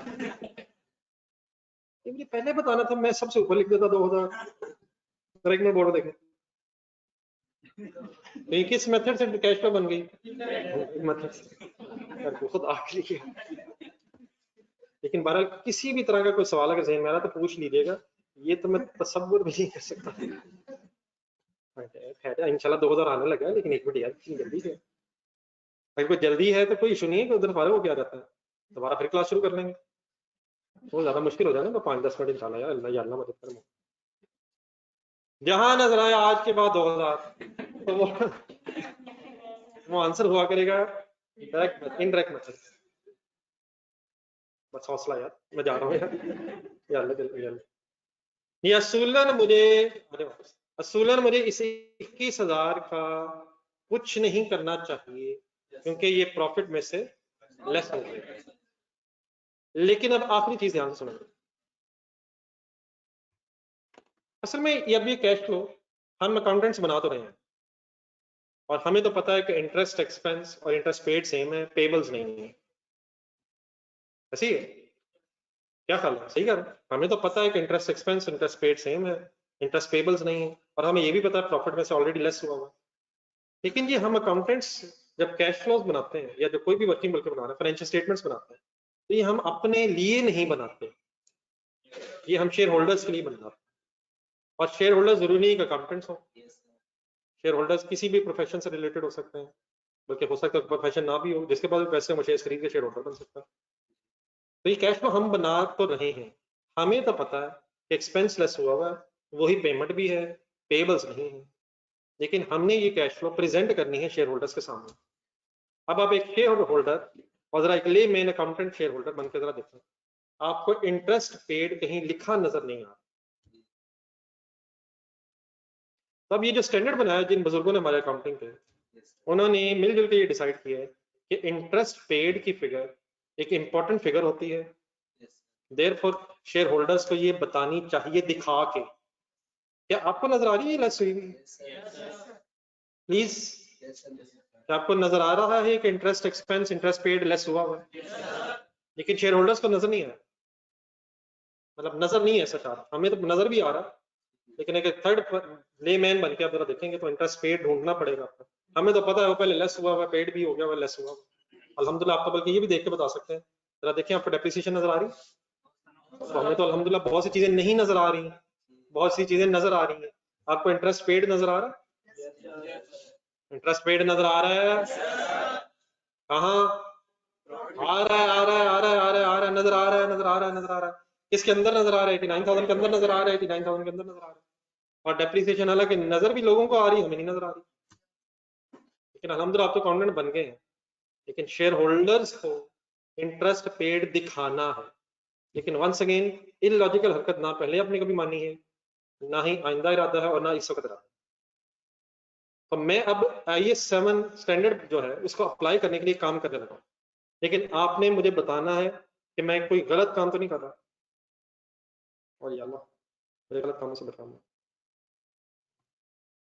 ये बताएं जी, अगर मैं इंटरेस्ट पेड को शेयर होल्डर्स को दिखाने के लिए लेस करूं यहाँ, एनी प्रॉब्लम है? वही है, क्या प्रॉब्लम है? डबल हो जाएगा। लेकिन अगर मैं कहूं कि यार आप बिल्कुल सही कर रहे हैं और डबलिंग का मसला जरा इससे हल कर देते हैं कि ऊपर एक दफा जो इंटरेस्ट लेस हुआ है उसको एक दफा पहले कैंसिल करने के लिए, इंटरेस्ट एक्सपेंस ऊपर लेस हुआ है या पेड ऊपर लेस हुआ है? कंसंट्रेट फुल जरा, क्या प्रॉफिट में एक्सपेंस आ रहा होगा या पेड आ रहा होगा? यकीनन हमारे इस केस में सेम हो गया है, सी पेड हो गया है पेबल ना होने की वजह से, लेकिन क्या ये डिफरेंस भी हो सकता है? तो प्रॉफिट में फिर एक्सपेंस होगा या पेड होगा? तो प्रॉफिट में जो एक्सपेंस होगा उसे हम ऐड बैक करके कैंसिल कर देंगे और उसके बाद शेयर होल्डर्स को इंटरेस्ट पेड दिखा दिया करेंगे। क्या ये दोनों फिगर्स हमेशा सेम हुआ करेंगी? ये कब डिफरेंट हुआ करेंगी? हमारे इस केस में अपनी क्लोजिंग होंगे तो डिफरेंट हुआ करेंगी, हमारे इस केस में सेम तो है, लेकिन मैंने अगर इंटरेस्ट पेड प्रेजेंट करना है, दिखाना है, तो मुझे क्या करके ही क्या करना होगा? एक्सपेंस को ऐड करके पहले कैंसिल करना होगा और फिर उसकी पेमेंट में प्रेजेंट कर सकता हूँ। तो पेमेंट प्रेजेंट करना कंपलसरी होता है, लेकिन उसका फिर तरीका क्या अडॉप्ट किया जाएगा कि पहले क्या करके क्या करना है? बोले बोले बोले बोले इंटरेस्ट एक्सपेंस, वर्ड्स बोले, इंटरेस्ट एक्सपेंस ऐड करूं या लेस करूं? इस ऐड से क्या होगा? इसका इफेक्ट कैंसिल हो जाएगा जो पहले प्रॉफिट में आ रहा होगा, और फिर इसकी जगह इंटरेस्ट पेड को लेस कर दिया। और इंटरेस्ट पेड और इंटरेस्ट एक्सपेंस जरूरी नहीं कि हमेशा सेम हो, इस वक्त सेम क्यों, बस ये बताओ, ओपनिंग क्लोजिंग पेबल्स ना होने की वजह से। तो असूलन अगर बोर्ड पे देखें, या तो मैं इंटरेस्ट का कुछ भी ना करूं क्योंकि ऑलरेडी लेस हुआ हुआ, और अगर मैंने उसको प्रेजेंट करना है तो फिर मुझे क्या करके ही प्रेजेंट करना होगा? एक्सपेंस को ऐड करके फिर पेमेंट में प्रेजेंट कर सकता हूं, ताकि पहले का इफेक्ट कैंसिल हो और उसके बाद फिर पेमेंट प्रेजेंट हो। आई होप कि मैं कुछ समझा सकूं। बोल दे मैं क्या करूं या मैं क्या करूं, या तो मैं कुछ भी ना करूं, लेकिन उसमें प्रॉब्लम बस क्या है? प्रेजेंटेशन नहीं हो सकेगी, और अगर प्रेजेंटेशन करनी है तो फिर क्या करके ही क्या करना है, एक्सपेंस साइड बैक करके पेमेंट लेस होनी है। वर्ड सही रखें, चाहे ये सेम हो या डिफरेंट हो, वो इंशाल्लाह फिर क्वेश्चन में देखते हैं। ठीक है सर जी, ऑनलाइन स्टूडेंट्स।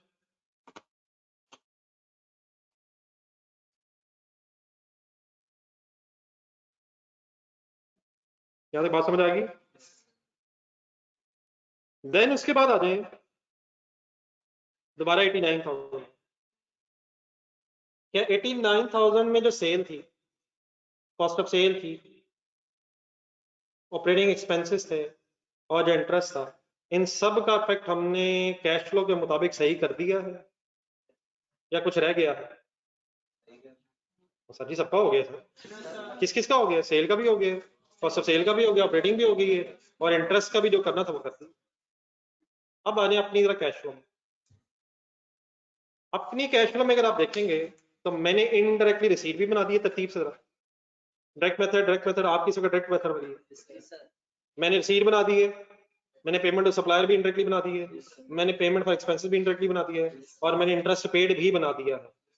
क्या कैश फ्लो में टैक्स पेड आना चाहिए? सर ये आना चाहिए सर, आना चाहिए sir. Interest sorry tax expense जोड़ना है। टैक्स एक्सपेंस की अमाउंट बताएं, बोर्ड पे देखें जरा। 89,000 का प्रॉफिट होना है। क्या इस 89,000 में से टैक्स का एक्सपेंस माइनस हो गया है? तो हो गया है, तो हो गया है, क्यों नहीं हुआ है? तो इस 89,000 में टैक्स एक्सपेंस का इफेक्ट मौजूद ही नहीं है, और कैश फ्लो में टैक्स एक्सपेंस आना है या टैक्स पेड आना है? तो क्या मैं रिलैक्स होके विदाउट एनी एडजस्टमेंट किए टैक्स पेड को लिख के लेस कर दूं कैश फ्लो बनाते हुए? 30 लिखूं या 29 लिखूं? 30 लिखूं 29 लिखूं? कैश फ्लो में तो टैक्स पेड आना है ना यार, और टैक्स पेड की अमाउंट 29,000 है। मेथड चाहे डायरेक्ट हो चाहे इनडायरेक्ट हो, क्या टैक्स पेड भी कैश फ्लो में आना चाहिए? बताएं, क्या टैक्स एक्सपेंस ऐड करके पेमेंट लेस करूं या एज इट इज बस पेमेंट लेस करूं? यार पहले एक्सपेंस भी तो आ रहा है यार, टैक्स एक्सपेंस भी तो आ रहा है यार। प्रॉफिट में से टैक्स एक्सपेंस लेस हुआ हुआ यार, हमने किस प्रॉफिट में से स्टार्ट किया? इंटरेस्ट की पेमेंट लिखवाने से पहले अपने इंटरेस्ट एक्सपेंस ऐड करवाया है, फिर पेमेंट लेस करवाई है। अब कहते हैं टैक्स एक्सपेंस रहने दें, ये क्या मजाक कर रहे हैं? इंटरेस्ट एक्सपेंस को क्यों ऐड किया? पहले लेस हुआ था, ऐड करके पेमेंट लिखेंगे, लेकिन टैक्स एक्सपेंस को ऐड करके पेमेंट लिखने की क्यों जरूरत नहीं है? क्योंकि पहले उसका इफेक्ट आ ही नहीं रहा, एक्सपेंस आ ही नहीं रहा, और सिर्फ कैश फ्लो में पेमेंट आ जानी है। तो सिंपली ये 29,000 टैक्स पेबल का जरा लेजर देखें, एज इट इज लेजर बनाने की अगर जरूरत पड़ेगी, और टैक्स पेड की फिगर आ जाए। प्लीज क्लियर है कि मैंने टैक्स एक्सपेंस ऐड क्यों नहीं किया और इंटरेस्ट एक्सपेंस ऐड क्यों किया? इंटरेस्ट एक्सपेंस ऐड क्यों किया? पहले माइनस था तो उसे कैंसिल करके ही पेमेंट दिखा सकते हैं। अब यहाँ टैक्स एक्सपेंस पहले माइनस ही नहीं है, इसलिए एज इट इज पेमेंट लिखने में कोई मसला नहीं होगा। आप एक सेकंड पहले कैलकुलेटर पकड़ें और 89,000 की फिगर लिखें कैलकुलेटर पर, और नीचे जितना प्लस माइनस हो रहा है इसको जरा आपस में प्लस माइनस करके काफी आंसर बताओ। जानना स्टूडेंट्स आप भी।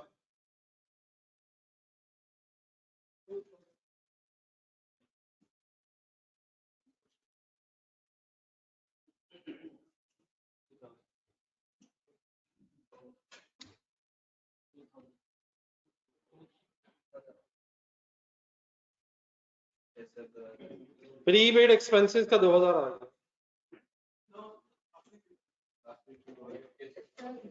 दोबारा कैलकुलेटर पकड़े, ये आखिरी दो फिगर से पहले टोटल करेंगे, आखिरी दो फिगर से पहले पहले टोटल करें।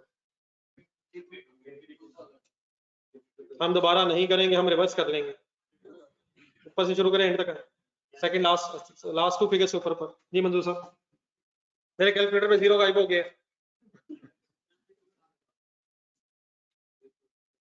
जी आंसर। तो बेटा बुक में 30,000 टैक्स एक्सपेंस दिया हुआ है, प्लीज ऐसे नहीं काइंडली करें। बुक में 30,000 टैक्स एक्सपेंस बेटा है, और अपना प्लीज टैक्स पेबल का लेजर ढूंढे। टैक्स पेड 29,000 रुपया है, तो कैश फ्लो में बेटा टैक्स एक्सपेंस नहीं आना, टैक्स पेड आना है। And tax expense and payment is different because tax payable का ओपनिंग क्लोजिंग आ रहा है। प्लीज 30,000 टैक्स एक्सपेंस है, कैश फ्लो में 30 नहीं आना, वो प्रॉफिट लॉस में आना था। टैक्स पेएबल का लेजर काइंडली देखें जो डायरेक्ट मेथड में बनाया था। क्लियर हो गया? प्लीज 29,000 की पेमेंट कैश फ्लो में आनी है। और why this payment and expense is different? Why? Because opening closing tax payables आ रहे हैं। ये प्लीज क्लियर हो गया? 30,000 और 29,000। जी सर, आपका आंसर आएगा 52,000। अब मेरे वर्ड सुने यहाँ गौर से। ये प्लीज अगर 30 मिल गया 29 मिल गया तो बता दें। अगर हमारी वर्किंग सही होगी तो मेथड चाहे डायरेक्ट हो और या मेथड इनडायरेक्ट हो, इंटरेस्ट और टैक्स पेड से ऊपर जो फिगर आएगी, अपना डायरेक्ट मेथड का आंसर देखें। ये मैंने कहा टोटल आपको करवाया? नहीं, कहा टोटल करवाया? इंटरेस्ट पेड और टैक्स पेड से पहले करवाया। इस टोटल का नाम क्या है? दोबारा मेरे वर्ड सुने। मेथड चाहे डायरेक्ट हो, मेथड चाहे इनडायरेक्ट हो, अगर हमारी वर्किंग सही है तो कैश जनरेटेड फ्रॉम ऑपरेशंस का आंसर सेम आएगा। और अगर कैश जनरेटेड फ्रॉम ऑपरेशंस का आंसर सेम आएगा तो अपना आंसर देखें और बोर्ड पे देखें, इसके आगे तो प्रेजेंटेशन का कोई फर्क ही नहीं है। आपके पास भी इससे आगे क्या आ रहा था और मेरे पास भी इसके आगे क्या आ रहा था। तो प्रेजेंटेशन ऑफ डायरेक्ट और इनडायरेक्ट मेथड में बस कहां तक फर्क है? प्रेजेंटेशन का फर्क है, इवन देन आंसर सेम आएगा। और अगर वहां आंसर सेम आ रहा है तो प्लीज कहां भी इंशाल्लाह आंसर सेम आएगा। प्रीपेड एक्सपेंसेस का नहीं, net cash flow from operating activities. Operating activities में रिसीट्स एंड पेमेंट्स को प्रेजेंट करने के दो कौन कौन से तरीके हैं? इनडायरेक्ट मेथड प्रेजेंटेशन का यकीनन डिफरेंस है, लेकिन कहां तक? कैश जनरेटेड फ्रॉम ऑपरेशन से ऊपर ऊपर तक। अब आपने डेफिनेटली ये नोट करना, लेकिन एक आखिरी चीज मैसेज सुनना, थोड़ी सी जरा जगह रखनी, मैंने जरा लिखते लिखते थोड़ी यहाँ पे एक टोटल की जगह छोड़नी। किस जगह मैंने कहा? नहीं, जरा ऊपर देख के रखा। डेटर्स के नीचे कह लें या इंटरेस्ट एक्सपेंस के, सॉरी डेटर्स के ऊपर कह लें या इंटरेस्ट एक्सपेंस के नीचे। तो आपने कंपैरेटिवली पूरा पेज यूज करना। सब कुछ जो लिखा नजर आ रहा है राइट लेफ्ट साइड पे, इसी तरह मेरे ख्याल सही रहेगा, एक दफा रिवाइज भी हो जाएगा बाद में। तो सब कुछ एज इट इज प्लीज लिखें और आराम से कौन सा पूरा पेज यूज करें। सॉरी, अगर ऊपर वाली फिगर्स भी लिखनी चलेगा वो भी दिखाता हूँ। पहले लिखे, पहले मैं थोड़ा सा ऊपर से दिखा रहा हूँ यहाँ से, बाकी जब आप नीचे आ जाएंगे तो मैं नीचे कर लेता हूँ। ऊपर हेडिंग तो लिखी हुई है ना आप लोगों ने? जी, online students okay please. Data देख लो जहां मैंने दो लाइन से कही, इंटरेस्ट एक्सपेंस के नीचे, डेटर्स के ऊपर। नहीं, सिर्फ एक टोटल की एक लाइन, टोटल एक यहाँ करना, सिर्फ एक लाइन चाहिए।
जी 89,000 तक आ गए, कहाँ तक आ गए?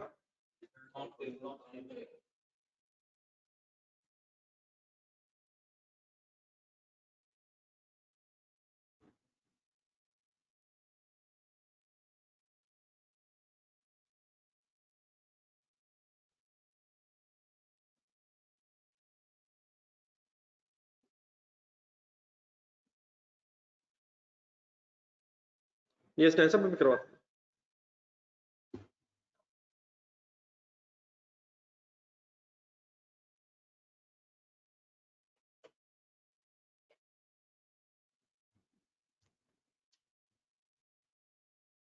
जी डेटा से आ गए सारे, अगर कोई डेटा से पीछे तो बता देते।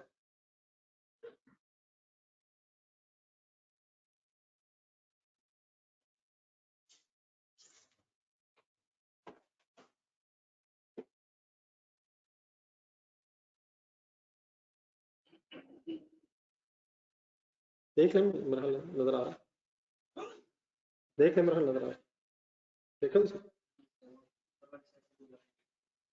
नहीं वो 310 के साथ है।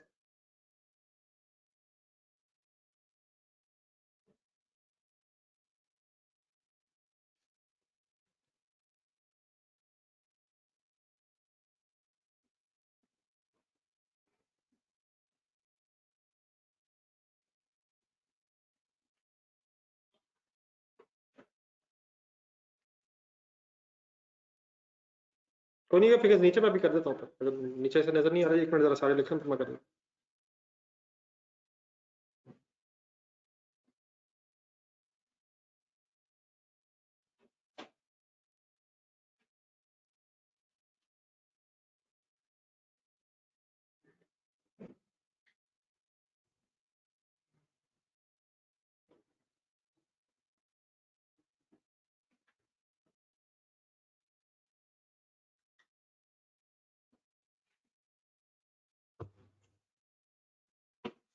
आधे आधे सफे पे सबने कंप्लीट कर लिया, मेरा क्या भी था पूरा सफा यूज करें, लाइनें छोड़ छोड़ के, अब लिखने में मसला हो रहा है।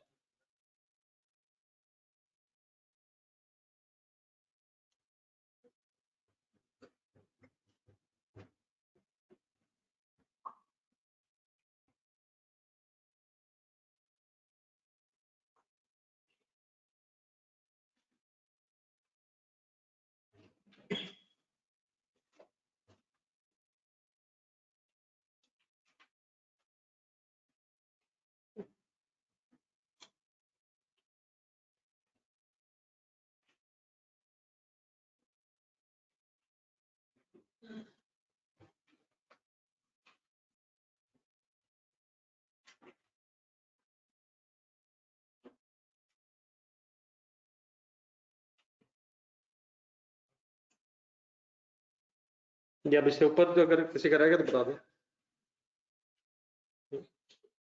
पीछे तो नहीं रहेगा।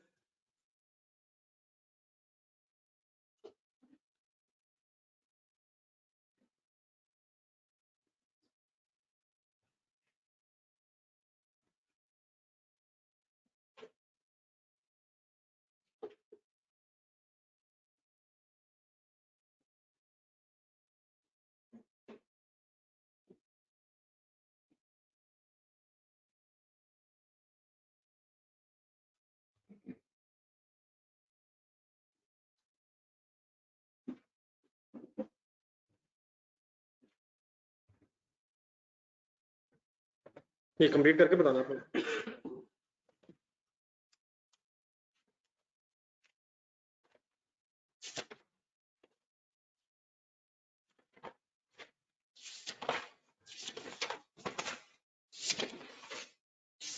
ये टेस्ट की तरफ ध्यान गया,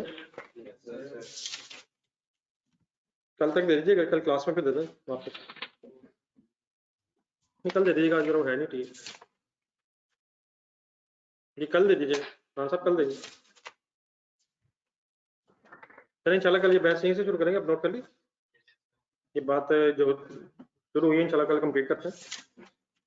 आज जरा इम्पेयरमेंट अगर टाइम मिल जाए तो पेजेस नोट करें जरा।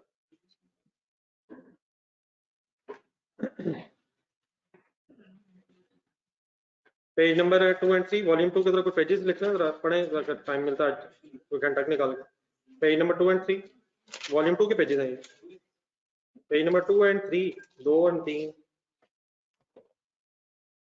देन उसके बाद पेज नंबर 11 से 14 जी 2 3 11 14 11 to 14 पहले कौन सा पेज है सर? उसके बाद 11 12 13 14 देन पेज नंबर 27 पे एक एग्जांपल रिवाइज करें। कौन सा पेज बोलो? 27। उसके बाद पेज नंबर 30 31 ये पे reversal of impairment loss.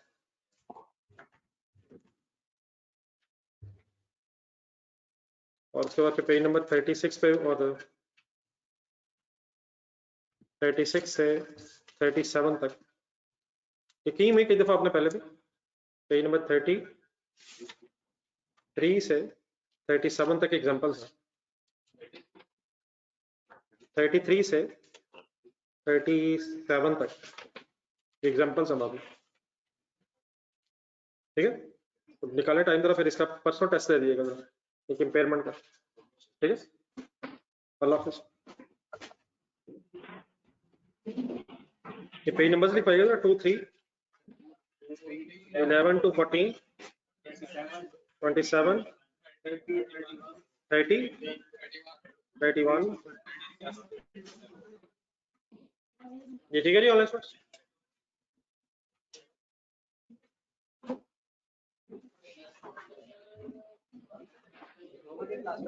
Ji ji Allah